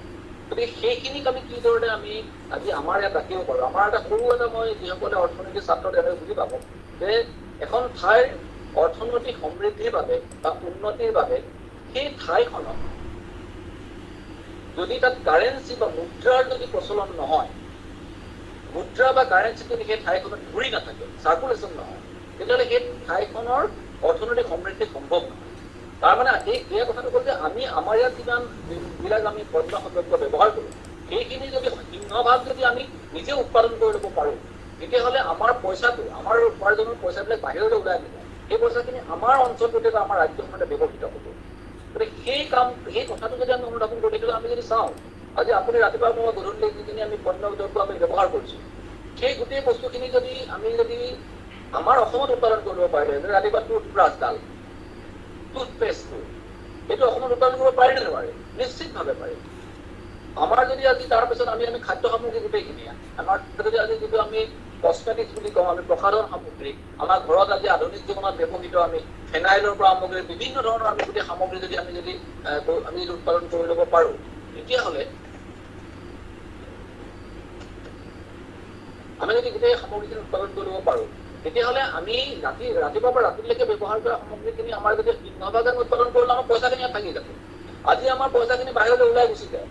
গতিকে সেই কথাটোৰ কাৰণে আমি থলুগিৰিত প্ৰথমতে আমি পৰীক্ষামূলকভাৱে আমি আৰম্ভ কৰিছোঁ যে আমাৰ থলুগিৰিত আমি অসমৰ বিভিন্ন প্ৰান্তত উৎপাদিত বিভিন্ন খাদ্য সামগ্ৰী আমি আনিছোঁ। আমাৰ পৰম্পৰাগত যিটো খাদ্য, সেই খাদ্যক আমি জনপ্ৰিয় কৰিবৰ চেষ্টা কৰিছোঁ। আজিৰ প্ৰজন্মই আমাৰ যিটো জা জলপান, পিঠা পনা আমাৰ গাঁৱত পৰম্পৰাগতভাৱে প্ৰচলিত আছিলে, সেইখিনি খাবলৈ এৰি দিছে। আমাৰ আজি সকলোবিলাক অসমৰ ৰেষ্টুৰেণ্ট বা হোটেলত আজি সদায় ফাষ্ট ফুড সোমাই গ'ল। উত্তৰ ভাৰতীয় বা আমাৰ বাহিৰৰ খাদ্য, চাইনিজ খাদ্য, উত্তৰ ভাৰতীয় খাদ্য, এইবিলাক আমাৰ মাজত সোমাই গ'ল, দক্ষিণ ভাৰতীয় খাদ্য সোমাই গ'ল। আমাৰ নিজৰ খাদ্যখিনি আমি হোটেল বা ৰেষ্টুৰেণ্টত কিয় আমি ভালকৈ পৰিৱেশন কৰিব নোৱাৰোঁ, সেইটো সন্মুখত ৰাখি আমি এখন সৰু থলুগিৰিত আমাৰ গোটেই অসমৰ খাদ্য, বিভিন্ন গাঁৱৰ বিভিন্ন অঞ্চলৰ পৰা অনা খাদ্য সামগ্ৰীবিলাক আমাৰ বিক্ৰী কেন্দ্ৰ আছে। তাৰ লগতে আমাৰ এটা সৰু এখন ৰেষ্টুৰেণ্ট আছে, যিখন ৰেষ্টুৰেণ্টত আমি ৰাতিপুৱা পুৱাৰ আহাৰ বা ব্ৰেকফাষ্টত আমি কোমল চাউলৰ জলপান, সান্দহগুড়িৰ জলপান, চিৰা জলপান, পিঠাগুড়িৰ জলপান, এইবিলাক আমি ব্যৱস্থা ৰাখিছোঁ। যাতে কোনোবাই যদি আহে, কোনোবাই যদি ভাবে যে আমি লুচি পুৰিৰে ৰাতিপুৱাৰ আহাৰটো নাখাওঁ, ব্ৰেড বাটাৰেৰে আমি ৰাতিপুৱা আহাৰটো নাখাওঁ, আমি পৰঠা বা ৰ'দেৰে আমি ৰাতিপুৱা আহাৰ নকৰোঁ। গতিকে আমি গুৱাহাটী মহানগৰীৰ মাজমজিয়াত লতাশিল খেলপথাৰৰ কাষতে আমি এই বিপণীখন এইকাৰণে ৰাখিছোঁ যে যাতে কোনোবাই আহি আমাৰ ৰাতিপুৱা কোমল চাউলৰ সোৱাদ ল'ব পাৰে। তাত আমি সান্দহগুড়িৰ সোৱাদ ল'ব পাৰে। আৰু আমি পৰিৱেশন শৈলীটো ইমান ভালকৈ কৰিব চেষ্টা কৰিছোঁ যাতে আমাৰ নতুন প্ৰজন্মইও সেই সোৱাদ গ্ৰহণ কৰি পৰৱৰ্তী সময়ত যাতে তেওঁলোকে সেয়া খাবৰ কাৰণে তেওঁলোকে নিজে আগ্ৰহী হয়। আজি আমাৰ গোটেই গাঁৱৰ আমি যদি ভিতৰলৈ সোমাওঁ, যদি গুৱাহাটীৰ পৰা যদি গাঁৱলৈ কোনোবা আলহী যায়, তেতিয়াহ'লে এই আলহীকো আমি জা জলপান দিয়াৰ অভ্যাসটো আমি এৰি দিওঁ। আমি এনেকুৱা এটা অৱস্থালৈ আমি গাঁৱৰ মানুহখিনিক লৈ গ'লো বা আমি নিজেও আমি এনেকুৱা অৱস্থালৈ গুচি গ'লো যে আমাৰ নিজৰ পৰম্পৰাগত যিটো খাদ্য সামগ্ৰী, যিটো আমাৰ শিপা আচলতে, আমাৰ যিটো শিপা আছিলে, যিটো শিপা যদি কোনোবাই উচ্ছেদ কৰি দিয়ে তেতিয়াহ'লে এটা জাতি জীয়াই থাকিব নোৱাৰে। যে আমাৰ শিপাডাল আছিলে আমাৰ নিজৰ খাদ্য।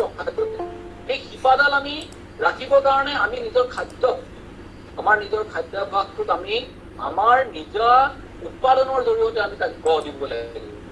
সেইকাৰণে আমি আজি থলগিৰিত আমি সেই পৰম্পৰাটো আৰম্ভ কৰিছোঁ, সেই সম্পৰ্কীয়তা আৰম্ভ কৰিছোঁ। আজি থলগিৰিত আমাৰ যিটো দুপৰীয়াৰ আহাৰ বা ৰাতিৰ আহাৰ আমি খুৱাওঁ, সেই আহাৰত আমাৰ নিমখকণৰ বাহিৰে বাকী সকলো বস্তু, আমাৰ মিঠাতেল আমাৰ অসমৰ উৎপাদন, হালধি অসমৰ উৎপাদন, আমি বিভিন্ন মা মছলা, ডালচেনি বা জালুক বা আমি যিখিনি আমি ইয়াতে উৎপাদন কৰোঁ গোটেইখিনি আমাৰ অসমৰ উৎপাদন। আৰু আমাৰ চাউল আমি যিটো আপোনালোকে এটা কথা মই আৰম্ভণিৰ দিনাখনৰ পৰা, থলগিৰ আৰম্ভণিৰ দিনাখনৰ পৰা, আৰম্ভ কৰাৰ দিনাখনৰ পৰা বিভিন্ন সংবাদ মাধ্যমত সেই কথাটো ক'বলৈ চেষ্টা কৰিছোঁ যে আমি আজি আমাৰ খেতি পথাৰত যিবিলাক ধানৰ খেতি কৰোঁ, বেছিভাগেই আমি বেছি উৎপাদনশীল ধান, যিবিলাক আমি হাই ইল্ডিং বা হাইব্ৰিড, আমি শংকৰ প্ৰজাতিৰ আমি ধানৰ আমি খেতি কৰিবলৈ এটা চৰকাৰীভাৱে সেইটো আমাক প্ৰচাৰ চলাই আমাক তাত বাধ্য কৰাইছে। কিন্তু আমাৰ নিজৰ যিবিলাক প্ৰজাতি আছিলে, যিবিলাক প্ৰজাতি আমাৰ নিজে আমাৰ যদি কঠীয়া ৰাখি আমি যদি সেই ধানৰ খেতি কৰোঁ, আমাৰ যিবিলাক অসমত এটা সময়ত গোটেই উত্তৰ পূৰ্বাঞ্চলত আমাৰ যিটো তথ্য যে 30,000 বিধ ধানৰ আমাৰ স্থানীয় ধানৰ প্ৰজাতি আছিলে, এই প্ৰজাতি এতিয়া নাইকিয়া হৈ গৈ মাত্ৰ 300-400 প্ৰজাতিহে আমি এতিয়া বিভিন্ন ঠাইত খেতি কৰা দেখিবলৈ পাওঁ। বিভিন্নজনে কোৱা শুনো যে 1000 বিধ মান প্ৰজাতি উত্তৰ পূৰ্বাঞ্চলৰ হয়তো ভালকৈ বিচাৰিলে পোৱা যাব। তাৰমানে আমি আমাৰ এটা সময়ত 30,000 বিধ যদি ধান আছিলে, তাৰ আমি 29,000 বিধ ধান এতিয়া নোহোৱা কৰিছোঁ। এই গোটেই কথাটো আমি ইয়াৰ সত্যতা কিমান আছে, যে আমি কিমান ধান আমাৰ আছিলে সেই সম্পৰ্কে এটা গৱেষণা হ'ব লাগে। এইবিলাক আমি বিভিন্ন তথ্যত পোৱা হয়, কিন্তু ইয়াৰ আচলতে সঁচা হয় নে নহয়, সঁচা নে মিছা, এইটো যে কিমান ধান আছিলে, এই ধানৰ প্ৰজাতিসমূহ আমাৰ যদি আজি আমাৰ নিজৰ সংৰক্ষণ থাকিলেহেঁতেন, তেতিয়াহ'লে আমি চৰকাৰৰ ওপৰত বা বেলেগ মাল্টিনেশ্যনেল কোম্পানীৰ পৰা চিড আহিব, এই চিডেৰে আমি খেতি কৰিম, এই বীজেৰে খেতি কৰিম বুলি কৰি থাকিব নালাগিলেহেঁতেন। কিন্তু এতিয়া আমি সেই ধান খেতি কৰাৰ পৰম্পৰা লাহে লাহে নোহোৱা হৈ গৈছে। যিহেতু আমি ধানৰ ঠাইত আমি ঘেঁহু খাবলৈ আৰম্ভ কৰিছোঁ। আমাৰ গোটেই পাকঘৰত আটা ময়দা আপোনালোকৰ আমাৰ পাকঘৰত থাকেই, গতিকে আমি ৰুটি খাবলৈ আমি আৰম্ভ কৰিছোঁ, আমি পুৰি খাব আৰম্ভ কৰিছোঁ, আমি পৰঠা খাবলৈ আৰম্ভ কৰিছোঁ, আমি এই আটা ময়দাৰ পৰা বিভিন্ন বনোৱা বস্তু আমি খাবলৈ আৰম্ভ কৰিছোঁ। আমি চাউলটো আমাৰ ইয়াত উৎপাদন কৰা চাউল নহয়, বাহিৰৰ চাউল আনিবলৈ আৰম্ভ কৰিছোঁ। গতিকে আমি আমাৰ খাদ্য সামগ্ৰীৰ ক্ষেত্ৰত আমি নিজে উৎপাদন কৰি নলয়, আমি সেইটো বেলেগলৈ আমি আমাৰ পইচাটো পঠাই দিছোঁ। কিন্তু আমি যদি চাওঁ ভালকে যে এটা বিজ্ঞানসন্মত সত্য, এটা বৈজ্ঞানিকভাৱে প্ৰমাণিত এটা সত্য, সেই কথাটো আমি অনুধাৱন কৰিব লাগে যে এখন ঠাইত, সেই ঠাইখনৰ জলবায়ু, মাটি পানীয়ে যি ধৰণৰ খাদ্য উৎপাদন কৰি প্ৰাকৃতিকভাৱে উৎপাদন কৰিবৰ কাৰণে আমাক অনুমতি দিয়ে, সেই খাদ্যকে সেই অঞ্চলটোৰ ৰাইজে খাব লাগে।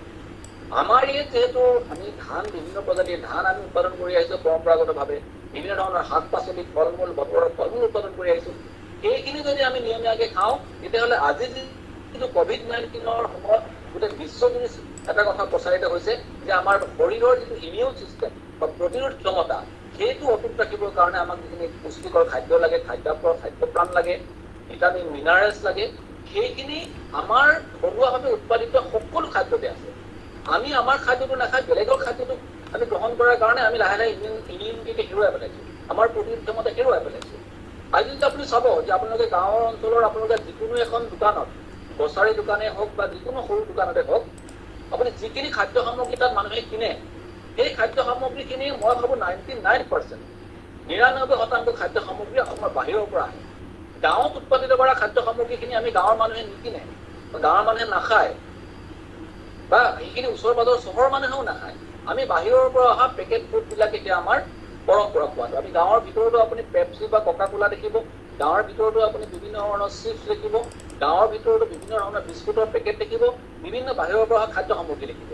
গতিকে এইখিনি খাদ্য সামগ্ৰী কিনাৰ লগতে আমি কষ্ট কৰি যদি উপাৰ্জন কৰিছিলোঁ পইচাটো বাহিৰলৈ পঠিয়াই দিওঁ। কিন্তু আমি যদি উৎপাদিত আমাৰ নিজৰ খাদ্য সামগ্ৰীখিনি যদি আমি বজাৰলৈ উলিয়াই দিওঁ, আজি যদি আমি পৃথিৱীত চাওঁ যে উত্তৰ ভাৰতৰ খাদ্য, দক্ষিণ ভাৰতৰ খাদ্য, চীনা খাদ্য, বিভিন্ন কণ্টিনেণ্টেল মহাদেশীয় খাদ্যবিলাকৰ গোটেই পৃথিৱীতে ব্যৱসায়িকভাৱে বিক্ৰী হয়, হোটেল ৰেষ্টুৰেণ্ট সকলোতে ব্যৱসায়িকভাৱে বিক্ৰী হয়। কিন্তু আমাৰ খাদ্যখিনিনো কি জগৰ লগালে যে আমাৰ খাদ্যটো আজিলৈকে আমি ব্যৱসায়িকভাৱে উলিয়াই দিয়া নাই, আমি নিজে খাবলৈ লোৱা নাই, এই খাদ্যৰ গুণাগুণ আমি পৰীক্ষা কৰা নাই। কিন্তু আমি ভাবোঁ যে এইটো আমাৰ কাৰণে এটা আত্মহননৰ প্ৰক্ৰিয়া, যে আমাৰ নিজৰ উৎপাদনটো আমি নাখায়, আমি নিজৰ উৎপাদনৰ বস্তু আমি নিপিন্ধি, আমি নিজৰ ওচৰত পোৱা আমি সামগ্ৰীৰে ঘৰ নিৰ্মাণ নকৰি, বা আমি আমাৰ দৈনন্দিন ব্যৱহৃত সামগ্ৰীবিলাক আমি নিজে তৈয়াৰ নকৰি, আমি খোৱা বস্তুৰে আমি নকৰি, আমি সকলোবিলাক বাহিৰৰ পৰা লোৱাৰ কাৰণে আমাৰ উপাৰ্জন কৰা ধনবিলাক আমি লগে লগে বাহিৰলৈ পঠিয়াই দিছোঁ, যাৰ কাৰণে আমাৰ অঞ্চলটোত যিটো মুদ্ৰা বা পইচাৰ যিটো চাৰ্কুলেশ্যন হৈ থাকিব লাগিছিলে, ঘূৰি থাকিব লাগিছিলে, বিভিন্ন মানুহৰ হাতে হাতে পইচা ঘূৰি থাকিব লাগিছিলে, হাতে হাতে পইচা ঘূৰি থাকিলে মানে আমি ধনী মানুহ হওঁ। আৰু আমি যদি অৰ্থবান বা বিত্তবান বা ধনী মানুহ হওঁ, তেতিয়াহ'লে অঞ্চলটোক আমি এই অঞ্চলটো সমিতি শিখৰলৈ যায়। কিন্তু আমাৰতো বেছিভাগ মানুহে এই কাৰণেই দুখীয়া যে আমি গোটেই খাদ্য, বস্ত্ৰ, বাসস্থানৰ কাৰণে বস্তুবিলাক আমি বেলেগলৈ পইচাখিনি আমি উপাৰ্জনৰ ধন পঠাই দিওঁ। আমি ইয়াতে যদি সেই ধনটো ৰাখিব পাৰিলোহেঁতেন, কিন্তু সেই পৰম্পৰাটো আৰম্ভ কৰিবৰ কাৰণে আমি ঢলগিৰিৰ ধাৰণাটো জন্ম দিছোঁ।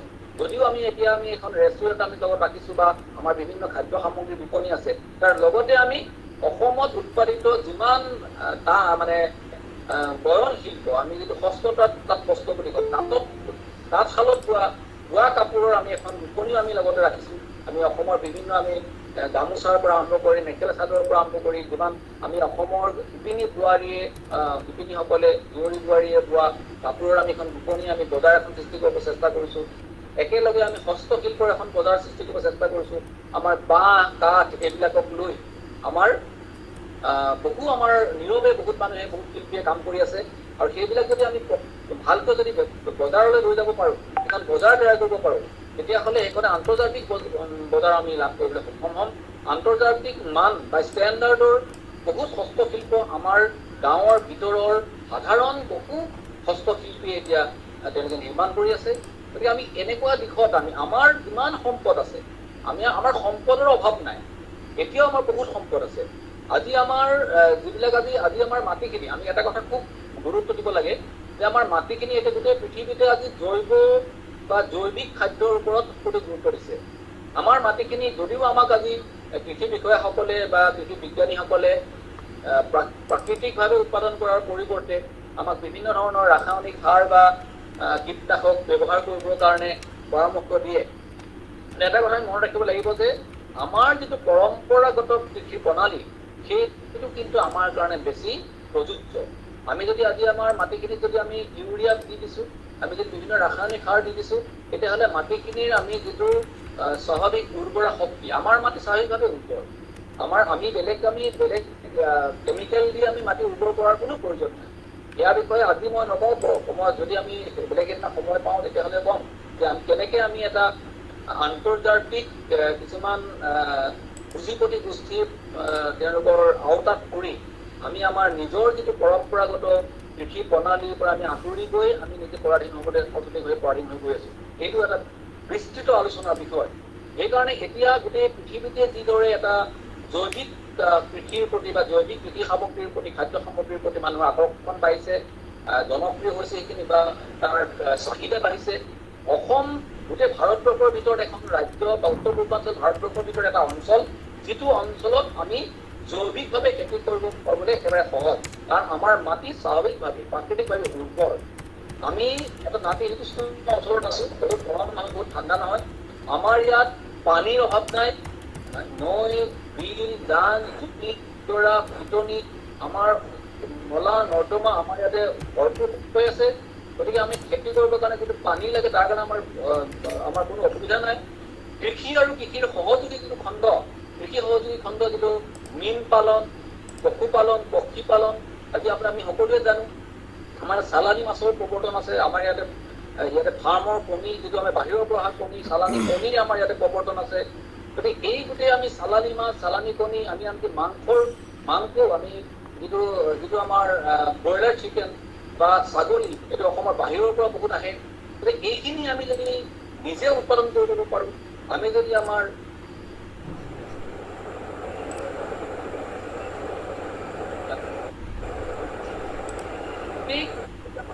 পৰ্যায়লৈ আমি যদি আমাৰ উৎপাদনশীলতাৰ মাজত আমি নিজকে জড়িত কৰিব পাৰোঁ, তেতিয়াহ'লে মই ভাবোঁ যে এইটো এটা আমি আমাৰ সম্পদৰ ওপৰত ভিত্তি কৰি আমি কৰ্ম সংস্কৃতিক জাগ্ৰত কৰি আমি যদি পথাৰ আৰু বজাৰ সমানে দখল কৰিবলৈ যাওঁ, এতিয়া ইয়াৰ এটা উৎপাদন আমাৰ বেছি অসুবিধা হৈছে। অলপতে মই এটা ফেচবুকত আপডেট দিছিলোঁ যে আমাৰ এতিয়া গুৱাহাটীৰ বজাৰত কাজি নেমু উভৈ নদী। কাজি নেমু, ইমান কাজি নেমু আহিছে, কাজি নেমুৰ বজাৰ নাই। আনকি যিবিলাক গাঁৱত উৎপাদিত কাজি নেমুবিলাকৰ মানে পেলাই দিছে, মানে বজাৰ দাম নোহোৱাৰ কাৰণে। কিন্তু আমি যদি বজাৰখন ক'ত আছে, সেই বজাৰখন ভালকে আৱিষ্কাৰ নকৰোঁ বা বজাৰখন সম্পৰ্কে আমাৰ যদি কোনো জ্ঞান নহয় বা নাথাকে, তেনেকে আমি উৎপাদন কৰিলে আমি আচলতে এনেধৰণৰ অসুবিধাত পৰিম।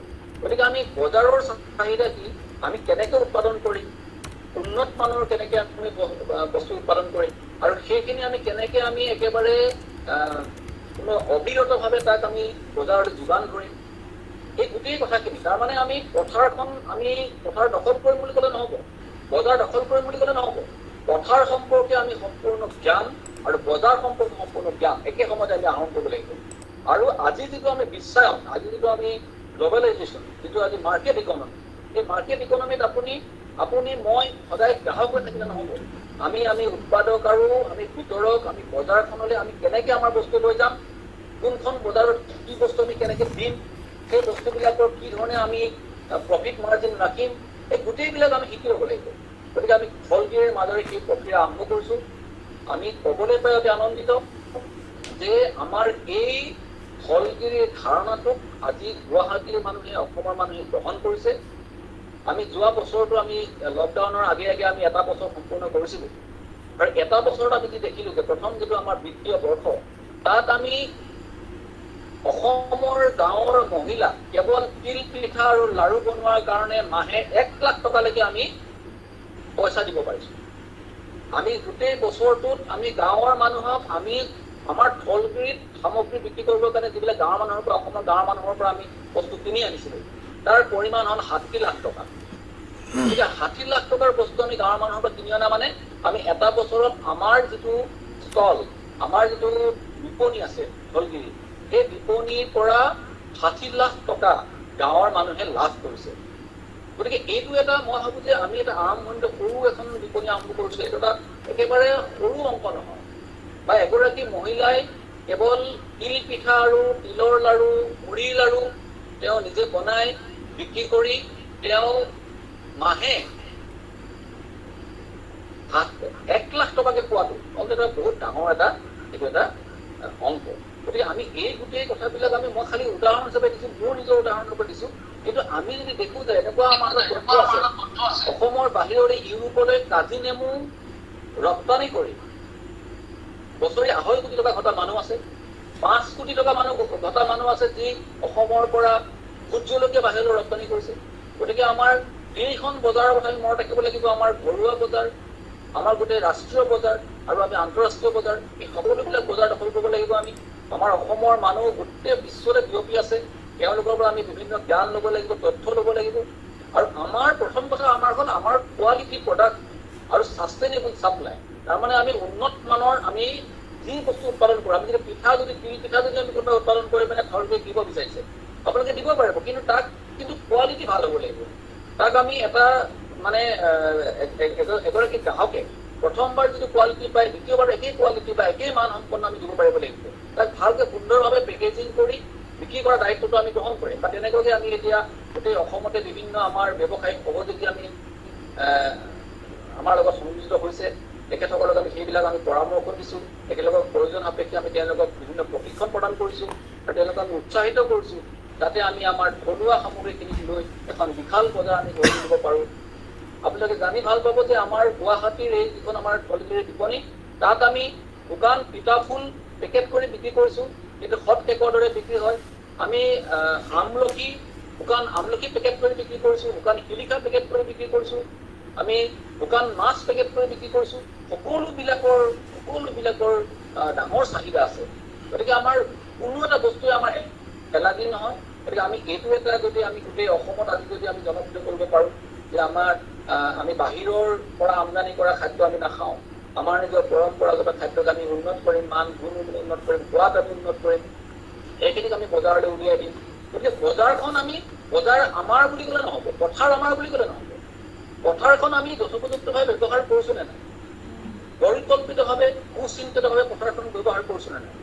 একে সময়তে আমি বজাৰখন আমি দখল কৰিবৰ কাৰণে আমি নিজে সামৰ্থ্য গোটাই লৈছোঁ নে নাই, এই গোটেইখিনি কথা আমি সুপৰিকল্পিতভাৱে সুচিন্তিতভাৱে আমি সন্মুখলৈ লৈ আমাৰ যিটো জাতীয় চেতনা, সেই চেতনাটোক আমি উৎপাদনৰ থলীৰে আমি তাক লৈ যাব লাগিব।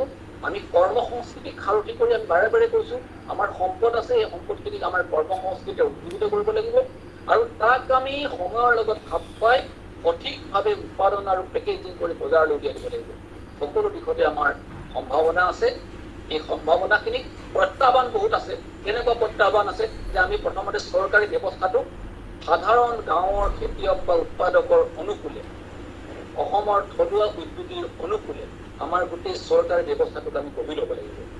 তাৰ কাৰণে আমি জনমত গঠন কৰিব লাগিব। যিসকল নেতৃত্বত আছে, চৰকাৰ চলাইছে, তেওঁলোকক আমি কনভিন্স কৰিব লাগিব, তেওঁলোকক আমি হেঁচা প্ৰয়োগ কৰিব লাগিব যাতে গাঁৱৰ মানুহৰ গাঁৱৰ যিটো ইনফ্ৰাষ্ট্ৰাকচাৰ বা আন্তঃগাঁথনি, যে আমাৰ খাদ্য সামগ্ৰী আমি বজাৰলৈ নিবৰ কাৰণে, আমাৰ খাদ্য সামগ্ৰী সংৰক্ষণ কৰিবৰ কাৰণে, আমাৰ উৎপাদিত বস্তুক আমি কোৱালিটি ডেভেলপ কৰিবৰ কাৰণে যিটো R&D লাগে, গৱেষণা আৰু উন্নয়নৰ প্ৰক্ৰিয়া, সেই গোটেইবিলাক এটা সুপৰিৱেশৰ সৃষ্টি হয়। আৰু আপোনালোকৰ নিচিনা মহাবিদ্যালয় বা শিক্ষানুষ্ঠানসমূহে এই ক্ষেত্ৰত বিভিন্ন অৰিহণা যোগাব পাৰে। গতিকে এই গোটেই কথাখিনি আমি এটা সামগ্ৰিকভাৱে অসমৰ সকলোৱে লগ লাগি অসমৰ যিটো অৰ্থনৈতিক ভেটি, যিটো আমাৰ নুমলীগড় ৰিফাইনেৰীৰ প্ৰবন্ধক ডাঙৰীয়াই যিটো কথা কৈছিলে যে আমি অৰ্থনৈতিক স্বাধীনতা নোহোৱাকৈ আমি আচলতে কোনো ধৰণৰ স্বাধীনতা আমি উপভোগ কৰিব নোৱাৰোঁ। গতিকে আমি অৰ্থনৈতিক স্বাধীনতাটো আনিবৰ কাৰণে আমাৰ নিজৰ আমি যিখিনি সামগ্ৰী, আমি আমাৰ বজাৰখন কিদৰে আমি তৈয়াৰ কৰি ল'ম বা উৎপাদন কিদৰে আনিম আৰু তাক কিদৰে আমি গোটেই বিশ্ব অৰ্থনীতিৰ লগত আমি সংযোজিত কৰিম, ইমান দূৰলৈকে আমি কথা ভাবিব লাগিব। আৰু মই ভাবোঁ যে এইটো অসম্ভৱ নহয়। লাহে লাহে বহুত ভাল মেধাসম্পন্ন উদ্যোগী, উচ্চ শিক্ষিত যুৱক যুৱতী এতিয়া কৃষি কৰ্মত লাগিবলৈ আহিছে, উদ্যোগ স্থাপনৰ কাৰণে আহিছে, ব্যৱসায় বাণিজ্যৰ কাৰণে আহিছে, বাহিৰৰ চাকৰি এৰি থৈ, ভাল চাকৰি এৰি থৈ গাহৰি পালন, মীন পালনত তেওঁলোকে নিজকে জড়িত কৰিছে, অৰ্গেনিক বা জৈৱিক খেতিত নিজকে জড়িত কৰিছে। মই ভাবোঁ যে আমি যদি গোটেই বস্তুটো আমি যদি জনমত গঠনৰ পৰ্যায়লৈ লৈ যাওঁ বা সকলো যদি বুজিবলৈ আৰম্ভ কৰোঁ, আমাৰ দৃষ্টিভংগী সলনি কৰোঁ, হয়তো বেছি দিন নালাগিব আমাক। আমি কেৱল এটা কথা মনত ৰাখিব লাগিব যে আমাৰ মূল লক্ষ্যটো হ'ব লাগিব যে এতিয়া আমি স্মাৰ্ট টাউন বা স্মাৰ্ট চিটি সজাগ কৰোঁ, আমি স্মাৰ্ট ভিলেজ গঢ়িব লাগিব, জীৱন্ত গাঁও গঢ়িব লাগিব। গাঁওবিলাকক আমি উৎপাদনৰ থলীলৈ পৰিৱৰ্তন কৰিব লাগিব, ৰূপান্তৰিত কৰিব লাগিব আৰু এইবিলাক আমাৰ গাঁৱৰ বস্তু বিচাৰি যাতে গোটেই দেশ বিদেশৰ ক্ৰেতা আমাৰ গাঁওবিলাকলৈ আহে আৰু তাৰ কাৰণে আমি আন্তঃগাঁথনি গঢ়ি দিব লাগিব। গতিকে ক'বলৈ বহুত কথা আছে, কিন্তু বেছি দীঘলীয়া হ'ব, সময় চাগে আমাৰ হাতত কম। গতিকে আজি এইখিনিকে কৈ মোৰ ক'বলগীয়াখিনি সামৰণি মাৰিলোঁ আৰু পুনৰবাৰ আপোনালোকক স্বাধীনতা দিৱসৰ অভিনন্দন জনাইছোঁ আৰু জয়া গগৈ মহাবিদ্যালয়ৰ উদ্যোক্তাসকলক, যিসকল প্ৰাক্তন ছাত্ৰ ছাত্ৰী সকলোকে, বৰ্তমানৰ ছাত্ৰ ছাত্ৰী যিসকলে অংশ লৈছে সকলোকে মোৰ আন্তৰিক কৃতজ্ঞতা জনাই মোৰ বক্তব্য এটা সামৰণি মাৰিছোঁ। ধন্যবাদ গগৈ মহোদয়। আমি আপোনাৰ বক্তব্যৰ পৰা বহুখিনি উপকৃত হ'লোঁ আৰু অৰ্থনৈতিকভাৱে আমি সেই শব্দটো ক'বলৈ হ'লে আমাৰ চাহিদা পূৰণ হ'ল। আপোনাৰ ব্যৱহাৰিক বহুমূলীয়া পৰামৰ্শ আৰু উদাহৰণেৰে আমাৰ বহুজনকে যাতে উপকৃত কৰিলে আমাৰ এইটো দৃঢ় বিশ্বাস হৈছে, আমি উপকৃত হৈছোঁ। গাঁওসমূহক অৰ্থনৈতিকভাৱে স্বাধীনতা লাভ কেনেকৈ কৰিব পাৰি, তাৰ মানসিকতা কেনেকৈ গঠন কৰিব পাৰি বা কৰাৰ প্ৰয়োজন আহিছে। আৰু তাতোকৈ ডাঙৰ কথা, আমাৰ বহুজনে হয়তো নাজানে আমি ধান খেতিয়ে প্ৰধানকৈ কৰোঁ আৰু এই ধান খেতি আমি স্বাৱলম্বী নহয়। গতিকে এনেধৰণৰ ধাৰণাবোৰ আপোনালোকৰ জৰিয়তে আমি নিদৰ্শন হিচাপে দেখিবলৈ পাইছোঁ। আপুনি সৎ সাহসেৰে সেইখিনি আমাৰ আগত দেখুৱাইছেহি। আমি গ্ৰাহক, আমি বজাৰ তৈয়াৰ কৰিব লাগিব আৰু সেই উৎপাদিত সামগ্ৰী অসমীয়াৰ জলপানৰ পৰা আৰম্ভ কৰি আমি খোৱাৰ সেই টুথপেষ্টৰ পৰা আৰম্ভ কৰি এই সকলোবিলাকেই যদি আমি নিৰ্ভৰশীল হৈ থাকোঁ, তেতিয়াহ'লে আমি আমাক কেনেকৈ উপস্থাপন কৰিব পাৰিম বা অৰ্থনৈতিকভাৱে আমি সবল হ'ব পাৰিম। কিন্তু এনেকুৱা আপোনাৰ বক্তব্যৰ পৰা বহুখিনিৰ হয়তো প্ৰশ্ন জাগিছে। আমাৰ প্ৰশ্নোত্তৰ শিতান এটাও আছে যে কেনেকৈ আমাৰ আপোনাৰ প্ৰতিষ্ঠানে যেনেকৈ এটা নিদৰ্শন দাঙি ধৰিছে, তেনেকৈ আমাৰ বিভিন্ন অঞ্চলতো তেনেকুৱা ধৰণৰ নিদৰ্শন দাঙি ধৰিবলৈ সুবিধা কেনেকৈ পাম, বা আপুনি তেনেকুৱা ধৰণৰ পৰামৰ্শ দিব নেকি, বা সেই সাংস্কৃতিক পৰম্পৰাৰে যি আমাৰ পথ বা বজাৰখন আৰম্ভ হৈছে সেই আমাক কেনেকৈ উপকৃত কৰিব বা আমি সেই ক্ষেত্ৰলৈ আগবাঢ়ি যাব পৰাকৈ কমকৈ পৰিমাণেৰে আমি আৰম্ভণি কেনেকৈ কৰিব পাৰিম, সেই দিশত আমি পৰৱৰ্তী সময়তো আপোনাৰ পৰা পৰামৰ্শ ল'ম। গতিকে স্থলগিৰিও আমি আশা কৰিছোঁ বিভিন্ন স্থানত, আনকি মহানগৰীৰ বিভিন্ন স্থানতে হওক, অসমৰ বিভিন্ন স্থানত শাখা খোলাৰ প্ৰয়াস কৰক। আমাৰো উপকৃত হ'ব, আমাৰ সমাজখনে দেখিব, সমাজখন উৎসাহিত হ'ব আৰু নিজেও প্ৰেৰণা পাব। গতিকে মই আপোনাক আন্তৰিক ধন্যবাদ জনাইছোঁ। আমি বহু উপকৃত হৈছোঁ। আপোনাৰ বহুমূলীয়া সময় এনেধৰণে আমাৰ আগত আজি এটা মূল্যৱান বহু দিনত আমাক আগবঢ়াই এটা নতুন চেতনা জাগ্ৰত কৰিলে।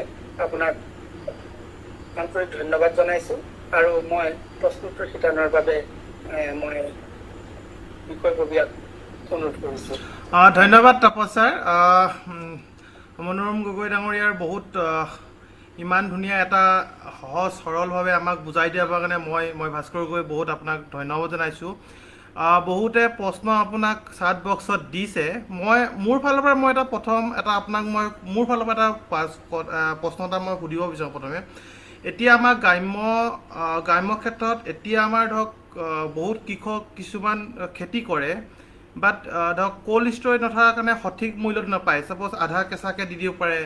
ধৰক আপোনাৰ কিছুমান বস্তু ধৰক পইচাৰ অভাৱত আগতীয়াকৈ বিকি দিবলগীয়া হয়, সঠিক মূল্য নাপায়। চ' আপোনাৰ ইয়াত মতামত কি আগবঢ়াব আপোনাৰ ফালৰ পৰা?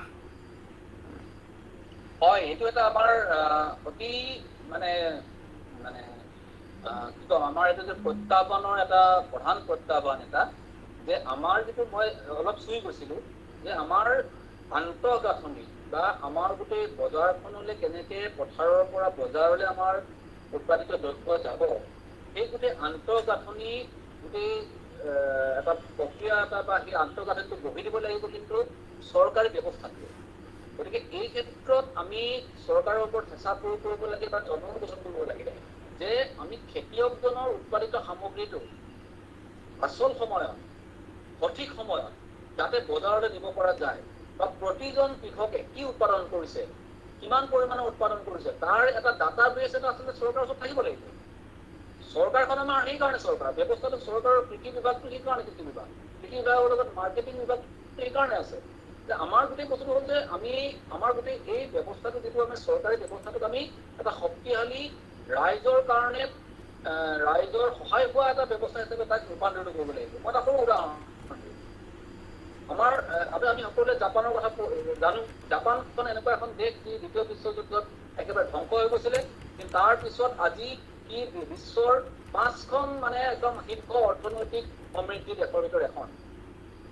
এই জাপানত 2011 চনত ডাঙৰ চুনামি হৈছিলে। আমি সকলোৱে জানো, এইটো আমি টিভিটো দেখিছোঁ বা ছ'চিয়েল মিডিয়াটো দেখিছোঁ বা আমি বাতৰি কাকতটো পঢ়িছোঁ। ডাঙৰ চুনামি হৈছিলে, চুনামিত হাজাৰ হাজাৰ মানুহ ক্ষতিগ্ৰস্ত হৈছিলে। এই চুনামিৰ সময়ত জাপানৰ মই এটা কাহিনী পঢ়িছিলোঁ এখন কিতাপত, যে এই চুনামিৰ সময়ত বহু সংখ্যক জাপানীজ খেতিয়ক ক্ষতিগ্ৰস্ত হৈছিলে। তেওঁলোকৰ তেওঁলোকৰ কৃষিভূমি নষ্ট হৈ গৈছিলে, কৃষি উৎপাদিত ফচল নষ্ট হৈ গৈছিলে।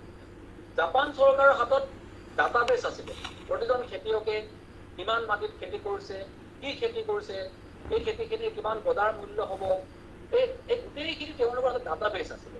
গতিকে যেতিয়া চুনামীয়ে গোটেই তেওঁলোকক ধ্বংস কৰি থৈ গ'ল, তাৰ ভিতৰত মাত্ৰ 2 এবছৰৰ ভিতৰতে তেওঁলোকে এই গোটেই খেতিয়কসকলক জাপান চৰকাৰে তেওঁলোকে যিটো ডাটা বেছ আছিলে তেওঁলোকক সম্পূৰ্ণ ক্ষতিপূৰণ দিয়াৰ উপৰিও তেওঁলোকে যাতে আগৰ যি ফচল কৰিছিলে, যি ধৰণৰ ফচল কৰিছিলে তাতকৈ ভাল ফচল কৰিব পাৰে, সেই সন্দৰ্ভত তেওঁলোকে এনেকুৱা এটা প্ৰকল্প যুগুত কৰিলে প্ৰত্যেকজন খেতিয়কক তেওঁলোকে তেওঁলোকৰ চুনামীত হেৰুওৱা সম্পদখিনি পালেই আকৌ নতুনকৈ খেতি আৰম্ভ কৰিবৰ কাৰণে যিখিনি আন্তঃগাঁথনিৰ প্ৰয়োজন, যিখিনি তেওঁলোকক ধনৰ প্ৰয়োজন, সকলোখিনি তেওঁলোকে যোগান কৰিলে। এইটো হ'ল জনকল্যাণকামী চৰকাৰৰ আচল চৰিত্ৰ। আমাৰ চৰকাৰবিলাকৰ চৰিত্ৰ আমি সেইটো পৰ্যায়লৈকে নিব নোৱাৰালৈকে আমি আচলতে এইবিলাক সমস্যাৰ সমাধান নাপাম। গতিকে আমি আমাৰ পৰ্যায়ত আমি যিখিনি কৰিব পাৰিছোঁ, এতিয়া ব্যক্তিগত পৰ্যায়ত আমি কেৱল এই ব্যক্তিগত প্ৰচেষ্টা আমি থলবিৰে আৰম্ভ কৰিছোঁ। তাত আমি এতিয়া চেষ্টা কৰিছোঁ যাতে আমি খেতিয়কসকলক আমি কি পদ্ধতিৰে তেওঁলোকে আমি যিখিনি ঠাইত আমি উৎপাদন কৰাম তাত কেনেকৈ আমি এটা বস্তু নষ্ট নোহোৱাকৈ সংৰক্ষণ কৰিব পাৰি, কেনেকৈ তাক নষ্ট নোহোৱাকৈ বজাৰলৈ উলিয়াই আনিব পাৰি, এনেকুৱা আমি ব্যাপক পৰিকল্পনা কৰিছোঁ। কিন্তু আমাৰ পৰিকল্পনাটো নিশ্চিতভাৱে অতি ক্ষুদ্ৰ পৰিকল্পনা হ'ব, যিটো আমি এটা ব্যক্তিগত প্ৰচেষ্টাত কৰিছোঁ। এই প্ৰচেষ্টাটো যদি চৰকাৰীভাৱে কৰা হয় বা আমি যদি সমাজখন তাত জড়িত হৈ যায় তেতিয়াহ'লে নহ'ব, এই সমস্যাৰ সমাধান হ'ব। আৰু আমি খেতিয়কসকলকো মই সেইকাৰণে কৈছোঁ যে তেওঁলোকক আমি অকণমান জ্ঞান তেওঁলোকক দিব লাগিব, তেওঁলোকক আমি কিছুমান ক্ষেত্ৰত আমি তেওঁলোকক হয়তো পৰামৰ্শ, প্ৰশিক্ষণ এইবিলাক প্ৰদান কৰিব লাগিব। আৰু কোল্ড ষ্ট'ৰেজটো অসমৰ কাৰণে অতি প্ৰয়োজনীয়। যদি আমি ব্যাপক হাৰত যদি উৎপাদন কৰোঁ তেতিয়াহ'লে শীতল ভৱনটো আমাৰ শীতল ভঁৰালটো আমাক অতি দৰকাৰ।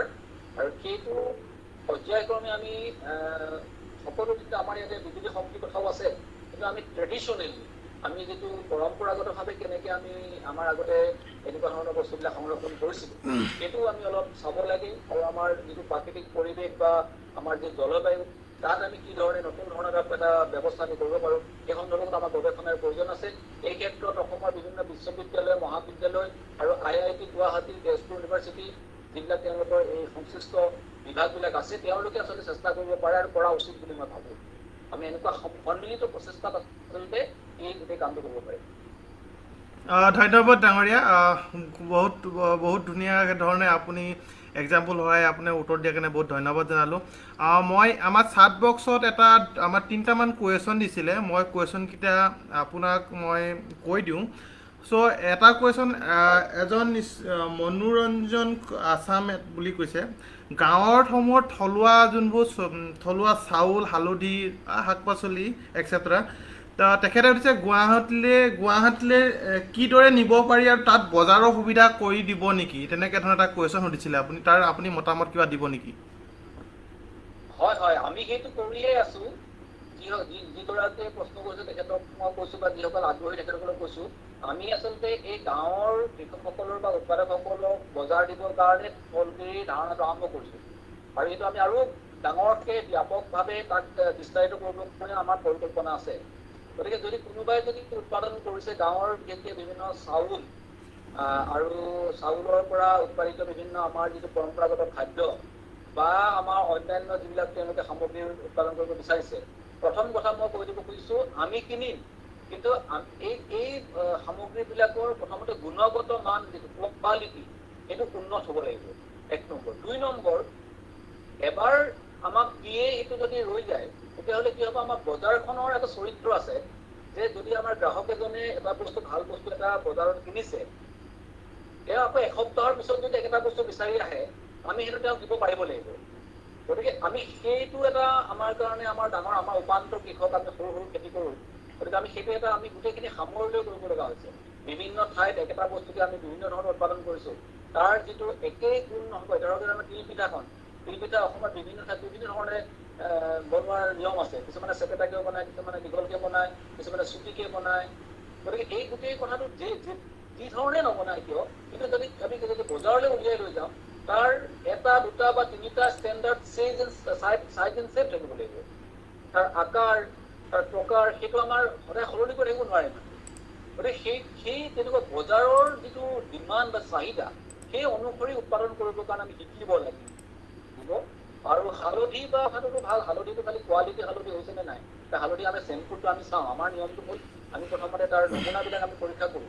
আমালৈ প্ৰথমতে নমুনা পঠিয়াব লাগে, আৰু তাৰপিছত যদি নমুনা পৰীক্ষা যদি উত্তীৰ্ণ হয় তেতিয়াহ'লে আমি নিয়মীয়াকৈ অনাৰ ব্যৱস্থা কৰোঁ। ধন্যবাদ। ধন্যবাদ।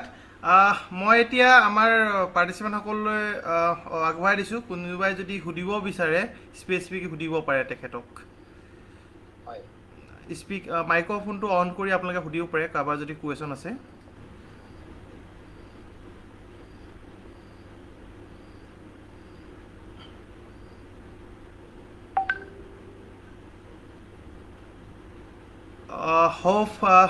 মোৰ মতে নাই চাগে। চ' আৰু এটা কুৱেশ্যন এজনে আমাক কৈছিলে, এই চন্দিমা গগৈ তেখেতে কৈছিলে আমাৰ কলেজৰ যোনসকল উঠি অহা নিবনুৱা ল'ৰা ছোৱালী আহিছে, বহুতে ধৰক চাকৰি নাপায়।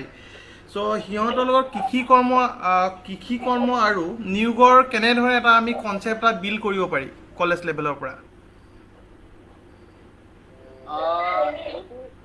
এইটো চাওক, এই কথাটো আমি সমাজে চিন্তা কৰিবৰ কাৰণে আমি গোটেইখিনি উলিয়াই দিছোঁ।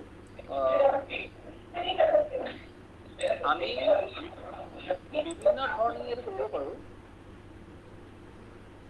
হয়, আমি বিভিন্ন ধৰণে আমি কৰিব পাৰোঁ। কাৰণ এতিয়া আমি এটা মডেল এটা লৈছোঁ, এটা আৰ্হিৰ বা আমি এটা তৈয়াৰ কৰিছোঁ। এইটো হ'ল যে এটুকুৰা বিশেষ অঞ্চলত কি আটাইতকৈ ভালকৈ উৎপাদন হয় আৰু তাৰ বজাৰ মূল্য কি, সেইটো প্ৰথমতে এটা সমীক্ষা চলাব লাগে। যিসকলে তাৰ নিজৰ আগ্ৰহ কি, কাৰোবাৰ আগ্ৰহ হৰ্টিকালচাৰত আছে, কাৰোবাৰ আগ্ৰহ আছে ফিচাৰীত, কাৰোবাৰ ডাকাৰীত, বা কাৰোবাৰ তেনেকুৱা সা সুবিধা আছে। কোনোবাই ভাবে যে নহয় মই উৎপাদিত সামগ্ৰীখিনি গাঁৱৰ পৰা গোটাই আনি বাহিৰলৈ লৈ যাম। গতিকে তাৰ কেনেকুৱা ধৰণৰ ইচ্ছা বা আগ্ৰহ বা দক্ষতা, সেই মতে আচলতে তেওঁলোকে আগবাঢ়িব লাগিব। আমি অলপ যিটো লং টাৰ্ম, যিটো আমি কওঁ যে দীৰ্ঘকালীন পৰ্যায়ত আমি কিছুমান পৰিকল্পনা কৰিছোঁ। এতিয়া লকডাউনৰ কাৰণে আমি আগবাঢ়িব পৰা নাই। আমি অসমৰ বিভিন্ন ঠাইত আমি কিছুমান কৰ্মশালা আৰু আলোচনা চক্ৰ কৰাৰ কথা আছে এই সন্দৰ্ভত, যিটো যিবিলাক ওলাই আছে যে আমি কেনেকুৱা ধৰণৰ কৰিব পাৰোঁ। যে আমাৰ সকলো ধৰণৰ বস্তুৰে যিহেতু চাহিদা আছে, কেৱল তাক আমি গুণগতভাৱে তাৰ মানটো অলপ ভাল হ'ব লাগিব।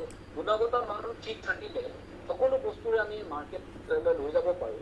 আৰু আমাৰ যিটো আজি কনচেপ্ট আহিছে যে আমি গ্ল'বেলাইজেশ্যনৰ কাৰণে আমাৰ শ্বপিং মলবিলাক হৈছে, ডিপাৰ্টমেণ্টেল ষ্ট'ৰবিলাক হৈছে, গ্ৰচাৰী দোকানৰ চৰিত্ৰ সলনি হৈ গৈছে। গতিকে আমি যদি এখন গ্ৰচাৰী দোকান বা ডিপাৰ্টমেণ্ট দোকান আমি যদি এখন শ্বপিং মললৈ যাওঁ, তেতিয়া পৃথিৱীৰ সকলো ঠাইৰে খাদ্য সামগ্ৰী কি ধৰণে ইমান ধুনীয়াকৈ পেকেজিং কৰি উলিয়াই দিছে, সেইবিলাকৰ আমি শিকিব লাগে আচলতে। যে আমাৰ কি এনেকুৱা খাদ্য আছে যিবিলাক আমি পেকেজিং কৰি তাক আমি ভালকৈ কোৱালিটি প্ৰডাক্ট হিচাপে আমি বজাৰলৈ উলিয়াই দিব পাৰোঁ। সেইখিনি আমি পৰিকল্পনা কৰিছোঁ, আমি লিষ্টেড কৰিছোঁ, যিখিনি আমি সদ্যহতে কৰিব পাৰোঁ। আৰু আমি অদূৰ ভৱিষ্যতে যদি আমাৰ পৰিৱেশ স্বাভাৱিক হয়, আমি বিভিন্ন মাধ্যমৰ জৰিয়তে এইখিনি আচলতে আমি অৱগত কৰিম। যিসকল উৎসাহী নিবনুৱা যুৱক যুৱতী আছে, শিক্ষিত যুৱক যুৱতী আছে, আমাৰ অভিজ্ঞতাৰ পৰা এইটো বিশ্বাস জন্মিছে যে আমি যদি অতি সচেতনভাৱে আৰু গভীৰভাৱে কথাটো আমি গ্ৰহণ কৰি যদি আমি উদ্যোগী হ'বলৈ বা কৃষি উদ্যোগী হ'বলৈ আগবাঢ়ি আহোঁ, তেতিয়াহ'লে মই ভাবোঁ যে এইটোত আমি বিফল হ'বলগীয়া নাই। প্ৰতিটো সামগ্ৰীৰে আমাৰ বজাৰ আছে আৰু আমাৰ প্ৰতিটো সামগ্ৰীৰে মান উন্নত কৰিব পৰাৰ ব্যৱস্থা আছে। ধন্যবাদ। মই ৰচনা বাইদেউক মই কুৱেশ্যন সুধিবৰ কাৰণে অনুৰোধ জনাইছোঁ। তাকে মই মনোৰম গগৈ ডাঙৰীয়াক ধন্যবাদ জ্ঞাপন কৰিলোঁ। তেখেতৰ বহুমূলীয়া এই বক্তব্যই আমাক যথেষ্ট উপকৃত কৰিলে। আৰু মোৰ অন্য প্ৰশ্ন নাই, মোৰ এটাই কথা, গাঁৱৰ আমাৰ সহজ সৰল যিসকল চহা লোক আছে, মোৰ কথা শুনি আছেনে বাৰু? চহা লোক আছে, তেওঁলোকে যথেষ্টখিনি খেতি কৰে বা মই নিজেও গাঁৱৰ ছোৱালী হিচাপে দেখিছোঁ কৰে। কিন্তু তেওঁলোকে যিখন আমাৰ লোকেল মানে আমাৰ অঞ্চলত বিক্ৰী কৰে, তেওঁলোকে সিমানখিনি উপাৰ্জন কৰিব নোৱাৰে। বা তেওঁলোকে আপুনি যিটো কৈছে বা সেই সংযোজিত কেনেকৈ হ'ব ডাঙৰ বজাৰখনৰ লগত, তেওঁলোক কেনেকৈ সংযোজিত হ'ব বা আমি কেনেকৈ সেই প্ৰচাৰত কেনেকুৱা ধৰণে সহায় কৰিম বা আপুনি কেনেকুৱা এটা এটা চাৰ্কুলাৰ সেই বস্তুখিনি কেনেকে ধৰণে কৰিছে সেইটো যদি আপুনি এটা কয় বা আপোনালোকে সেই বস্তুটো এটা প্ৰসাৰ কৰে তেতিয়াহ'লে মই ভাবোঁ আমাৰ গাঁৱৰ যিসকল আছে তেওঁলোকে হয়তো এই ক্ষেত্ৰত উপকৃত হ'ব। ধন্যবাদ। মোক প্ৰথমতে আমি এটা কথা আমি তেওঁলোকক আমি ক'ব খোজো, যিসকলে কৰিব বিচাৰিছে তেখেতসকলে আমাৰ লগত যোগাযোগ কৰিব পাৰে। তাপস বৰুৱা ডাঙৰীয়া হাতত ফোন নাম্বাৰটো আছে, কণ্টেক্ট নাম্বাৰটো আছে, হোৱাটছআপ নাম্বাৰটো আছে, তেতিয়া দি দিব পাৰিব। এতিয়ালৈকে আমি যিহেতু একেবাৰে নাবালক অৱস্থাত আছো, গতিকে আমি লাহে লাহে আমি বিস্তাৰিত কৰিছোঁ। আমাৰ লগত যদি তেখেতসকলে যোগাযোগ কৰে আমি প্ৰথম অৱস্থাত বজাৰখন আমি দিব পাৰিম। আমি অসমৰ গাঁৱৰ বিভিন্ন প্ৰান্তৰ ৰাইজক এই বজাৰখন দিবৰ কাৰণেই আমি এই অনুষ্ঠানটো আৰম্ভ কৰিছোঁ। গতিকে বজাৰখন আমি দিব পাৰিম।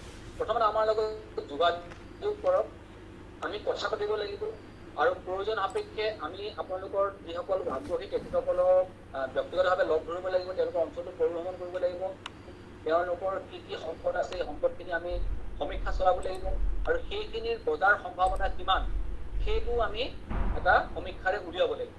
গতিকে আমি ভাবোঁ যে সেইখিনি যদি প্ৰথম অৱস্থাত আপোনালোকে যোগাযোগ কৰিব পাৰে, ডক্টৰ তাপস বৰুৱাৰ জৰিয়তে যোগাযোগটো হ'ব পাৰে, তেখেতে কোঅৰ্ডিনেটৰ আমাৰ লগত কোঅৰ্ডিনেট কৰিছে যিহেতু।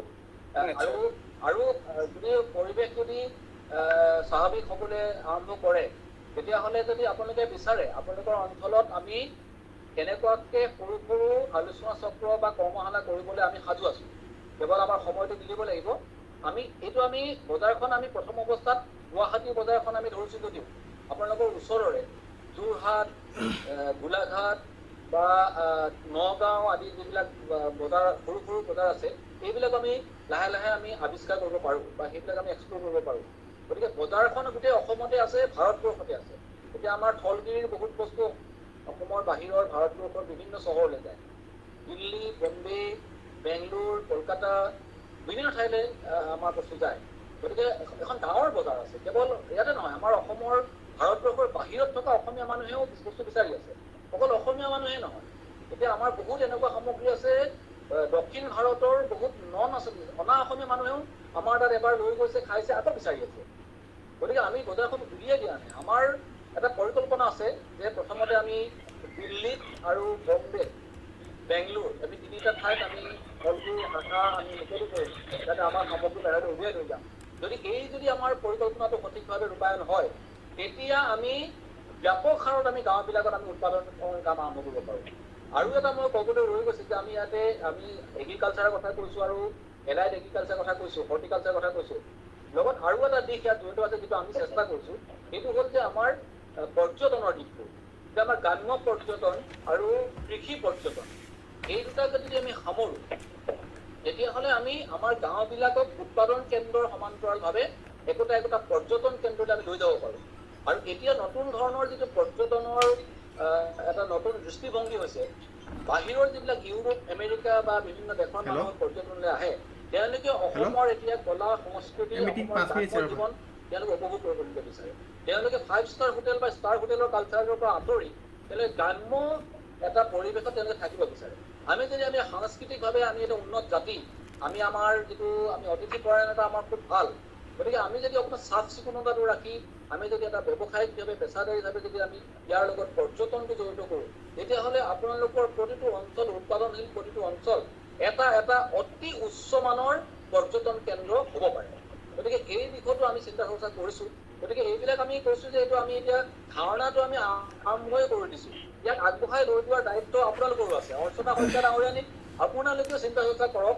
ইয়াৰ আঁত ধৰি তাপস বৰুৱাদেৱ আছে বা যিসকল আছে আপোনালোকেও চিন্তা চৰ্চা কৰক যে এইটো মই ভাবোঁ যে এইটো সম্ভৱ।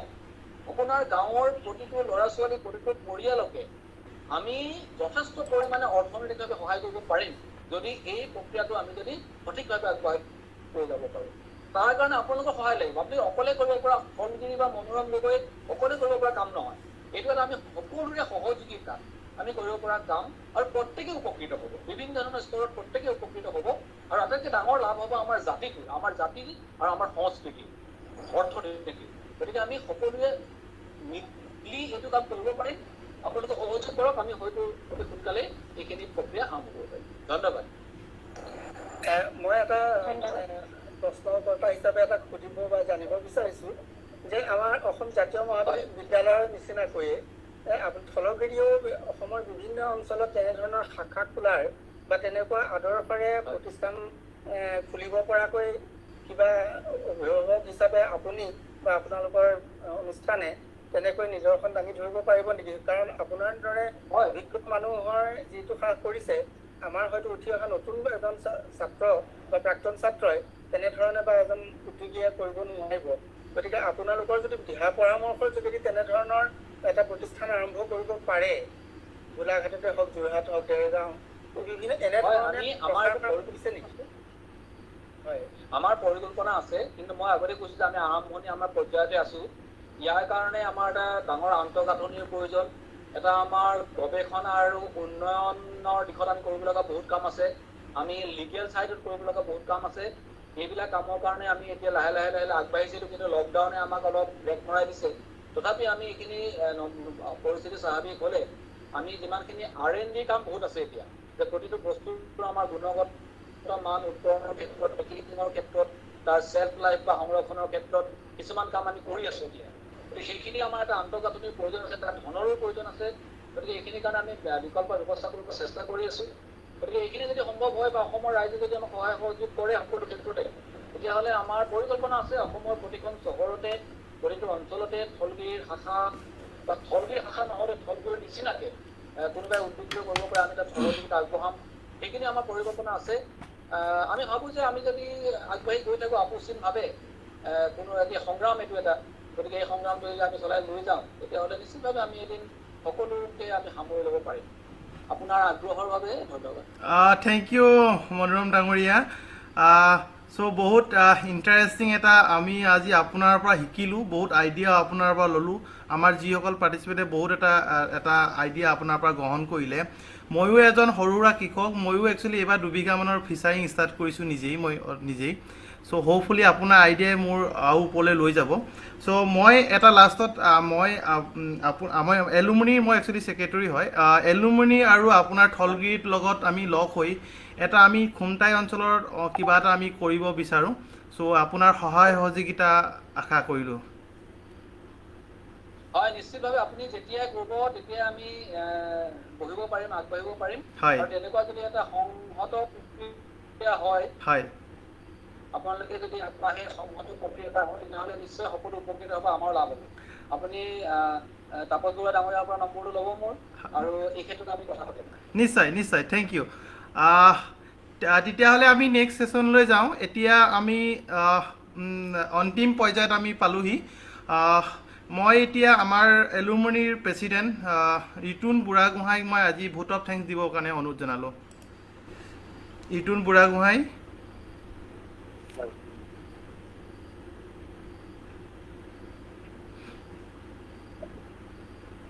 হয়, মাত আহিছে, কোৱা। সকলোকে নমস্কাৰ জনাইছোঁ। জয়গড় মহাবিদ্যালয়ৰ প্ৰাক্তন ছাত্ৰ সমাৰোহৰ ফালৰ পৰা আজি যি আলোচনা চক্ৰ আয়োজন কৰা হৈছিল, এই আলোচনা চক্ৰত অংশগ্ৰহণ কৰা প্ৰতিজন অংশগ্ৰহণকাৰীলৈ ৭৪তম স্বাধীনতা দিৱসৰ আন্তৰিক শুভেচ্ছা জনাইছোঁ।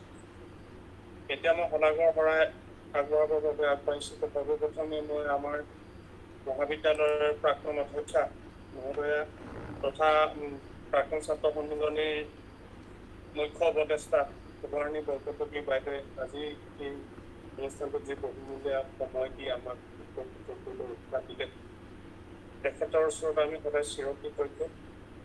তেখেতক ধন্যবাদ জনাইছোঁ, কৃতজ্ঞতা জনাইছোঁ, আৰু তেখেতৰ পৰা আমি অনাগত দিনবোৰত এনেদৰে সহায় সহযোগিতা পাম বুলি আশা কৰি তেখেতক লৈ শলাগৰ শৰাই আগবঢ়াই ইয়াৰ পাছতে মই আজিৰ পবিত্ৰ অনুষ্ঠানটোত মুখ্য বক্তা হিচাপে নিমন্ত্ৰণ জনোৱা মান্যবৰ মনোৰম গগৈ ছাৰক প্ৰাক্তন ছাত্ৰ সন্মিলনীৰ তৰফৰ পৰা আন্তৰিক ধন্যবাদ জনাইছোঁ। ছাৰে অসমৰ থলুৱা সম্পদ, অসমৰ জাতীয় সম্পদসমূহৰ কাৰণে সদায় মাত মাতি আহিছে। অসমৰ কৃষক সমাজৰ নিজৰ পথাৰখনৰ পৰা এখন বজাৰ তৈয়াৰ কৰা যি চেষ্টা কৰি আহিছে। আমি আশা কৰিছোঁ অনাগত দিনবিলাকত আমাৰ গ্ৰাম্য অঞ্চলত তেখেতৰ যি জাতীয় অৰ্থনীতি গঠন কৰাৰ যি চেষ্টা, তাত আমি সকলোৱে অংশগ্ৰহণ কৰি উপকৃত হ'ব পাৰিম। তেখেতক জয়গৈ মহাবিদ্যালয়ৰ প্ৰাক্তন ছাত্ৰ ছাত্ৰী সমাৰোহৰ ফালৰ পৰা বহুত বহুত ধন্যবাদ, কৃতজ্ঞতা আৰু শলাগৰ শৰাই আগবঢ়াইছোঁ। ইয়াৰ পাছতে শলাগৰ শৰাই আগবঢ়াব বিচাৰিছোঁ নুমলীগড় শোধনাগাৰৰ মান্যবৰ মিণ্টু সন্দিকৈ ছাৰক। তেখেত বহুত ব্যস্ততাৰ মাজতো আজি আমাৰ প্ৰাক্তন ছাত্ৰ ছাত্ৰী সমাৰোহৰ অনুৰোধ মৰ্মে তেখেতে বহুত ব্যস্ততাৰ সময় আমাক দিলে। তেখেতে আমাক আগবঢ়োৱা যি উৎসাহ, আমি সেই উৎসাহ অনাগত দিনত আমি লৈ তেখেতৰ পৰামৰ্শ মতে আমি আগবাঢ়িব চেষ্টা কৰিম। আৰু পুনৰবাৰ তেখেতক ধন্যবাদ জনাইছোঁ। প্ৰাক্তন ছাত্ৰ ছাত্ৰী সমাৰোহৰ পৰা তেখেতক ধন্যবাদ জনাইছোঁ, কৃতজ্ঞতা জনাইছোঁ, শলাগৰ শৰাই আগবঢ়াইছোঁ। ইয়াৰ পাছতেই আমাৰ আজি অনুষ্ঠানটোৰ পাতিবলৈ আপ্ৰাণ চেষ্টা কষ্ট কৰা মাননীয় তাপস বৰুৱা ছাৰ, অমল গোস্বামী ছাৰ, প্ৰাক্তন ছাত্ৰ ছাত্ৰী সমাৰোহৰ সম্পাদক ভাস্কৰ গগৈ, শৰৎ দা, পিংকী ফুকন আৰু প্ৰিয়ংকা গগৈলৈও বহুত বহুত ধন্যবাদ, কৃতজ্ঞতা আৰু শলাগৰ শৰাই আগবঢ়াইছোঁ। লগতে আজি এই অনুষ্ঠানটোত এই আলোচনা চক্ৰত অংশগ্ৰহণ কৰা প্ৰতিজন অংশগ্ৰহণকাৰী মহাবিদ্যালয়ৰ পৰিয়ালৰ প্ৰতিজন অংশগ্ৰহণকাৰী প্ৰাক্তন ছাত্ৰ ছাত্ৰী সমাৰোহৰ পৰা বহুত বহুত ধন্যবাদ, কৃতজ্ঞতা আৰু শলাগৰ শৰাই আগবঢ়াইছোঁ। ধন্যবাদ। ধন্যবাদ ৰিতুন। আজি আমি এই অনুষ্ঠানত স্থলগিৰি অনুষ্ঠানৰ জৰিয়তে আমাৰ মনোৰম গগৈ ডাঙৰীয়াৰ পৰা আমি বহুত সুবিধা আৰু বহুত আমি ধৰক বহুত আমি উঠি অহা প্ৰজন্মই বহুত এটা আদৰ্শ লৈ আগবাঢ়িব বুলি মই আশা কৰিলোঁ। আৰু সকলোলৈ মই মোৰ ফালৰ পৰা এলুমিনি এছ'চিয়েশ্যনৰ পৰা জয়গৈ কলেজৰ পৰা সকলোকে ধন্যবাদ জনাই আজি অনুষ্ঠানটি সামৰণি মাৰিলোঁ। ধন্যবাদ, গুড নাইট। ধন্যবাদ।